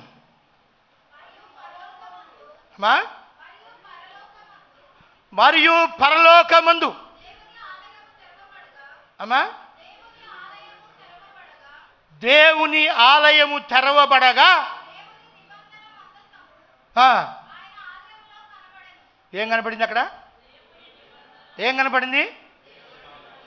ఉందా మందసం? అక్కడ ఉందా? మందసము మన ప్రభువే. ఇశ్రాయేలు ప్రజలకు ఆయన ఏం చేశాడు? సాదృశ్యంగా సారూప్యంగా మందసాన్ని పెట్టాడు. ఇప్పుడు మనకు క్రీస్తుని పెట్టాడు. ఆ తర్వాత దేవాలయములో, పరలోక దేవాలయములో ఆయనే మందసంగా ఉంటాడు. ఇప్పుడు అక్కడికి చేరాలి మనం. అక్కడ చేరటం కొరకు ఈ ఆత్మను బలపరుచుకోవాలి. ఈ ఆత్మ బలంగా ఉంటే, ఈ ఆత్మను బలవంతుడివైతే ఎక్కి రండి అని పిలిచినప్పుడు నువ్వు ఎగిరిపోతావు. అది ఎగిరిపోవాలంటే ఇక్కడ ఎరగాలి. ఇరిగి నలిగిన హృదయం కలిగి బతకాలి. అదే ఉపవాస ప్రార్థన చెయ్యాలి. అందుకే ఉపవాస ప్రార్థనలు పెట్టి, ఏ రూపంలో పెట్టినా, ఏ కారణం చెప్పి ఉపవాస ప్రార్థన పెట్టినా అది మన క్షేమం కోసమే, మనకు మేలు కోసమే, మనకు ఆశీర్వాదం కోసమే, మనకు దీవెన కోసమే, మనల్ని పరలోకాన్ని చేర్చడానికి శక్తిని సంపాదించుకోవటం కోసమే. కాబట్టి ఉపవాస ప్రార్థనలు మానేయొద్దు. ఉపవాసం అంటే ఏడవద్దు. ఉపవాసం అంటే తప్పించుకోవద్దు. ఉపవాసం బలమైనది. దెయ్యం పోయిందంటే కారణం ఉపవాస ప్రార్థన. యేసుప్రభుని అడిగారు శిష్యుడు, మేము ప్రార్థన చేస్తే పాలేదు, మరి నువ్వు చేస్తే పోయింది ఏంటయ్యా అంటే, యేసయ్య ఏం చెప్పాడు? ఇది ఉపవాస ప్రార్థన వల్ల జరిగేది. నువ్వు ఉపవాస ప్రార్థన నీ ఇంట్లో దెయ్యం రాదు. నీ ఒంట్లోకి రాదు, నీ ఇంట్లోకి రాదు. అది రాకుండా ఉండాలంటే నువ్వు ఉపవాసం ఉండాలి. నువ్వు ఉపవాసం ఉంటున్నావని తెలిస్తే వాడికి వణుకు మొదలైపోద్ది. నువ్వు ఉపవాసం అని మొదలుపెట్టావా వాడు భయపడిపోతూ ఉంటాడు. అమ్మా నన్ను రాకుండా బందీ. ఎందుకంటే ఉపవాస ప్రార్థన అగ్నితో సమానమని మండుద్ది. లోపల ఆత్మ మండుతూ ఉంటుంది. మంట దగ్గరికి సాతాను రాలేదు. అందుకే ఆత్మను మండించు. అది మండాలి అంటే నువ్వు వండింది తింటం మానేయాలి. అర్థమైందా? కక్క మొక్క వండుకొని తింటం కాదు.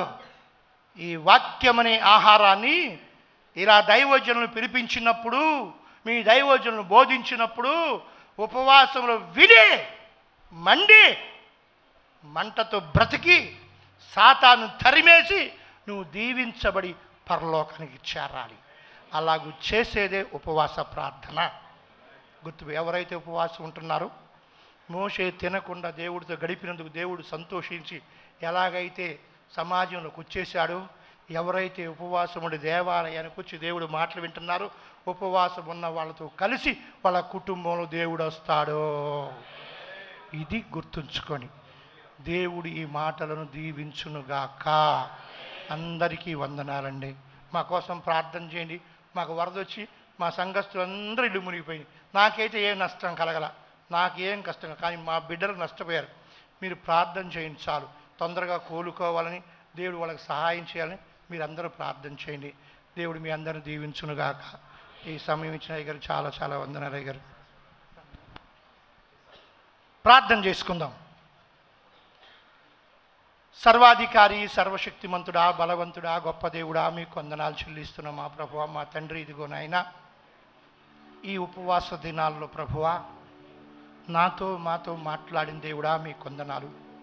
మా పితరులైన ఇశ్రాయేలుకు మందసం రూపంలో వారి మధ్యలో సంచరించి వారితో ఉన్న దేవుడా మీకు వందనాలు. నేటి దినాలు మీ ప్రియ కుమారుడైన యేసు క్రీస్తు ద్వారా ఆ పరిశుద్ధాత్మ శక్తి నుంచి మమ్మల్ని నడిపిస్తూ దీవిస్తున్న దేవుడా మీకు వందనాలు.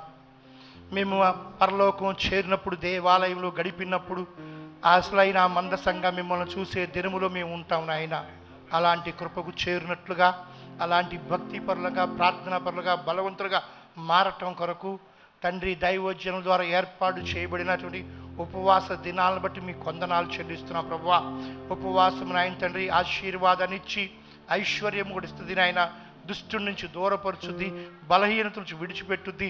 తండ్రి మమ్మల్ని ఆదరించటానికి, మీతో కలిసి జీవించటానికి సారూప్యం నడిపించే ఈ ఉపవాస ప్రార్థన విలువ తెలుసుకొని మేమందరము అలాగుంట కృప చూపించమని, వచ్చిన బిడ్డలందరినీ వారి కుటుంబాలు కూడా దీవించమని, ఆశీర్వదించమని, ఇక్కడ మీ దాసుని కుటుంబాన్ని, వారి సంఘ బిడ్డలందరినీ కూడా ఆశీర్వదించమని, మహిమపరచుకొనమని యేసయ్య అతి పరిశుద్ధ నామమున అడిగి వేడుకొనుచున్నాము తండ్రి.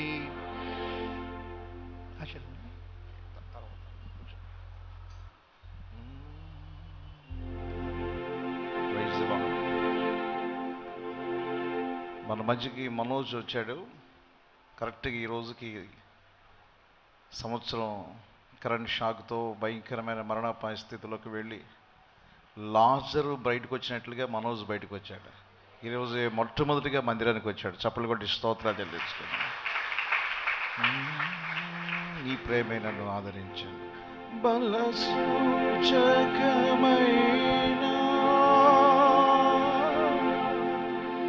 మందసమా నీకై సజీవయాగముగా యుక్తమైన సేవతో ఆత్మాభిషేకముతో నన్ను నింపితివా. సజీవయాగము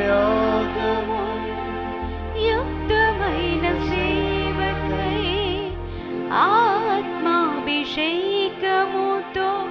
నన్ను నింపితివా. సంఘక్షేమమే నా ప్రాణమాయే. అందరూ చప్పలు కొడుతూ పాడదామా? అలాగదు. సంఘక్షేమమే నా ప్రాణమాయేనా. పట్టుకురా. నీ ప్రేమే నన్ను ఆదరించెను.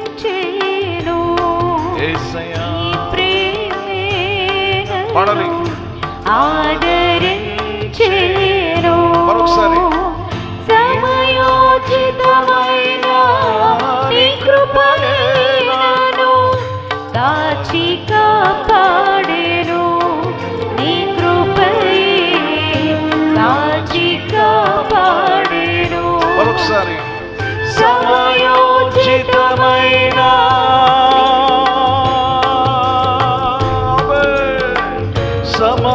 సమయోచితమైన నీ కృపయే నన్ను కాచి కాపాడెను. నీ కృపయే కాచి కాపాడెను. నీ ప్రేమే నన్ను ఆదరించెను. చెప్పండి మాట. నీ ప్రేమే నోటర్వానే ఆదరించెను. మరొకసారి. నీ ప్రేమే నన్ను ఆదరించెను. బలసూచకమైన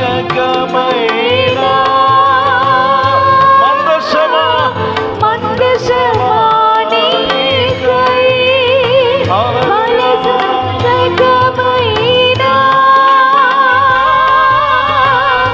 మందసమా నీకై సజీవయాగమై యుక్తమైన సేవకై ఆత్మాభిషేకముతో నన్ను నింపితివా. సజీవయాగమై యుక్తమైన సేవతో ఆత్మాభిషేకముతో నన్ను నింపితివా. సంతోషమై ఆమేన్ ఆమేన్ ఆమేన్. Praise the Lord. హల్లెలూయా. దేవుని నామ స్తోత్రములు. మీ అందరికీ నా వందనములు. దేవుడు అసలు ఈ విధంగా నన్ను ఈరోజు ఈ క్షణానికి ఇలా నిలబెట్టాడంటే అసలు ఒక అద్భుతమైన ఈ క్షణానికి నేను పోయిన సంవత్సరం ఇదే రోజు ఈ క్షణంలో అసలు నేను బ్రతుకుతానని ఏ మాత్రం హోప్స్ లేని స్థితిలోంచి దేవుడు ఈ విధంగా అసలు నిలబడతానా అన్న కూడా ఎవరో ఊహించలేదు. అసలు బ్రతకడమే కష్టం అనుకున్నారు. వెన్నుపూస అన్నీ దెబ్బతిన్నాయని చెప్పేసి ఎన్నో డాక్టర్లు ఎన్నో మైనస్లు చెప్పినప్పటికీ దేవుడు మీ అందరి ప్రార్థనలు, మీరు చేసిన ప్రతి ప్రార్థన, పాస్టర్ గారు పాస్టమ్ గారు నా కొరకు చేసిన ప్రార్థనలు, వారు వచ్చి అసలు ఎంత బిజీలో ఉన్నప్పటికీ హాస్పిటల్లో నన్ను దర్శించి అక్కడ నాకు ఎంతో ధైర్యాన్ని ఇచ్చి వాక్యం ద్వారా వారు నన్ను ప్రతి ఆపరేషన్కి 5 ఆపరేషన్లు అయినప్పటికీ ప్రతి ఆపరేషన్లో పాస్టర్ గారు ప్రార్థిస్తూ నా కొరకు అసలు ఎంతో ధైర్యాన్ని చెప్తూ ఉండేవాళ్ళు. అలాగే ప్రతిసారి ఫోన్ ద్వారా కూడా నన్ను పలకరిస్తూ ఉండేవాళ్ళు. అలాగే సంఘస్థులు సంఘపేటలు అందరూ నా కొరకు చేసిన ప్రార్థనలను బట్టి ఈ విధంగా నేను నిలబడి ఈ సంవత్సరానికి రాగలిగాను. కానీ ఈ చర్చిలో అసలు ఇప్పుడు అడుగు పెట్టంగానే అసలు జ్ఞాపకాలు ఈ బిల్డింగ్తో పాటుగా ఈ చర్చి, పాత చర్చి నాకు తెలియదు కానీ ఈ చర్చి కట్టి 31 సంవత్సరాల నుండి 32వ సంవత్సరంలోకి మన ఏప్రిల్లో ఈ బిల్డింగ్ 32 సంవత్సరాలు అయింది. 32వ సంవత్సరంలోకి అడుగుపెట్టిన ప్రతి నూతన సంవత్సరానికి నేను అటెండ్ అయ్యాను. ఈ 2024 సంవత్సరం నూతన సంవత్సరం చూడలేదని హాస్పిటల్లో ఉండి ఎంత బాధపడ్డానో, ఎంత వేదన చెందానో. అయినప్పటికీ ఈరోజు కూడా రాలేకపోయానంటే మరి అది నాకు ఎన్నో లోపల ఇంకా బలహీనతలు ఆ విధంగా ఉండి నేను ఇంకా పూర్తిగా కోలుకోలేదు. కానీ ఇంతవరకు మీరు చేస్తున్న ప్రార్థనలు బట్టి ఈ విధంగా సజీవ లెక్కలో నేను నిలబడి ఈ విధంగా నాకు హాస్పిటల్లో ఉన్నప్పుడు అసలు తల్లిదండ్రులు చేసిన సేవ, నేను చిన్నప్పుడు బాల్యంలో ఉన్నప్పుడు అప్పుడు చూసి ఉండకపోవచ్చు కానీ అసలు ఇప్పుడు నేను ఊహ తెలిసినాక కూడా మా తల్లిదండ్రులు చేసిన సేవ అంతా ఇంత కాదు. అలాగే అన్నయ్యలు, వదినలు హాస్పిటల్లో బ్లడ్ అవసరమైనప్పుడు పరిస్థితుల్లో కూడా బ్లడ్ ఇచ్చి, వాళ్ళు వదినలు కూడా హాస్పిటల్లో ప్రతి ట్రీట్మెంట్కి వారు డాక్టర్లకి ఒక స్నేహితుల్లాగా అసలు నాకు ఎంతో అసలు ఆ వదిన గారిని బట్టి అసలు డాక్టర్లు కూడా స్నేహితుల్లాగా ఫ్రెండ్లీగా ఉండి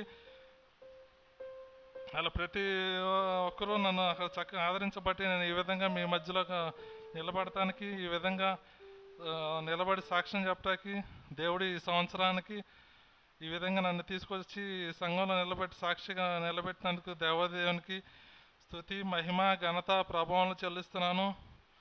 ఇంకా నా కొరకు ప్రార్థిస్తున్న ప్రతి ఒక్కరికి, ప్రార్థిస్తూనే ఉన్నా ప్రతి ఒక్కరికి వందనాలు. అలాగే పాస్టర్ గారికి, పాస్టమ్ గారికి మరి ఒక్కసారి ఆ నిండు వందనాలు తెలియజేస్తున్నాను. అలాగే శారీరకంగా తల్లిదండ్రులు, అలాగే ఆత్మీయంగా కూడా నాకు ఎంతో తోడుగా ఉండి నడిపించిన వారు కూడా ఉన్నారు. ఇక ప్రతి విషయంలోనూ నాకు అండగా గ్లోరీ వదనమ్మ గారు, స్టీవెన్ అనేవాళ్ళు ఎంతగానో నాకు ప్రతి విషయంలోనూ వాళ్ళు ప్రార్థన చేసి ఫోన్ ద్వారా అన్ని వివరాలు కనుక్కుంటూ అట్లా నా విషయాన్ని సంఘంలో చేరవేస్తూ సంఘంలో కూడా ప్రార్థించే విధంగా ఆ విధంగా ప్రతి విషయంలో తోడుగా ఉంటున్నా. సరోజినోదం గారు కూడా డ్రెస్సింగ్ విషయంలో కూడా తోడ్పడి అసలు నాకు డ్రెస్సింగ్ ఒక్క రోజుకి 2000 రూపాయల నుంచి వదనమ్మ గారు తగ్గించుకుంటూ ఇక్కడ మచిలీపట్నం వచ్చినప్పుడు అంత భయంకరమైన డ్రెస్సింగ్ విషయంలో కూడా అటువంటి ప్రతి కట్లు అవన్నీ గాయాలు మానడానికి దేవుడు చేసిన కృపను బట్టి దేవాదేవునికి వందనాలు, స్తుతులు, స్తోత్రాలు చేస్తూ ఈ సాక్ష్యాన్ని ముగిస్తున్నాను. అందరూ లేచి నిలబడి ప్రార్థన చేద్దామండి. మీ కుడి హస్తాలు మనోజ్ వైపు నాకు చూపించండి. దైవజనులు షేక్ జానయ్య గారు మనోజ్ కొరకు, అలాగే వారి డాడీ, మమ్మీ, తనకిచ్చిన అన్నలు, వదిళ్ళు కొరకు ప్రార్థన చేస్తారు. మీ కుడి హస్తాలు పైకెత్తి దేవాది దేవునికి మహిమకరముగా రాబోయే దినాల్లో ఒక అద్భుతమైనటువంటి దేవుని పనిముట్టుగా దేవుడు వాడుకొనుగాక, ఒక మందసముగా దేవుడు బిడ్డను అభిషేకించునుగాక. కుటుంబ క్షేమము కొరకు, దేశ క్షేమము కొరకు, సంఘం యొక్క ఆశీర్వాద కొరకు ఆ బిడ్డను బలమైన పనిముట్టుగా వాడుకునేటట్లు చేతులు పైకెత్తి యేసయ్యకు బిగ్గరగా స్తోత్రాలు చెల్లించుకుందా. ఓ చప్పట్లు కొడుతూ దేవుని బలమైన అభిషేకము, దేవుని శక్తి బిడ్డ మీదకు దిగునుగాక. స్తోత్రం, స్తోత్రం, స్తోత్రం, స్తోత్రం, స్తోత్రం. నరనరాలు, ఎముకలు, కీళ్ళు, మూలికలు శక్తితో నింపబడునుగాక.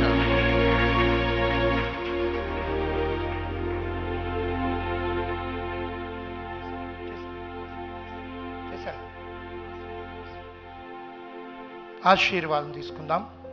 తండ్రి అయిన దేవుని ప్రేమయు, కుమారుడైన యేసుక్రీస్తు వారి కృపయు, పరిశుద్ధాత్మక అన్యోన్య సహవాసం, సహాయము ఇప్పుడును ఎల్లప్పుడూ కూడి వచ్చిన మనందరికీ, ముఖ్యంగా ప్రాణాపాయం నుంచి బయటపడిన సహోదరునికి సదా తోడై నడిపించునుగాక. ఆమేన్, ఆమేన్, ఆమేన్. Praise Lord. మనోజ్, దేవుడిని నీకు బలపరిచి వాడుకొనుగాక. రేపు ఉదయం 9 గంటలకల్లా ఏం చేయాలి చెప్పండి పిల్లలు?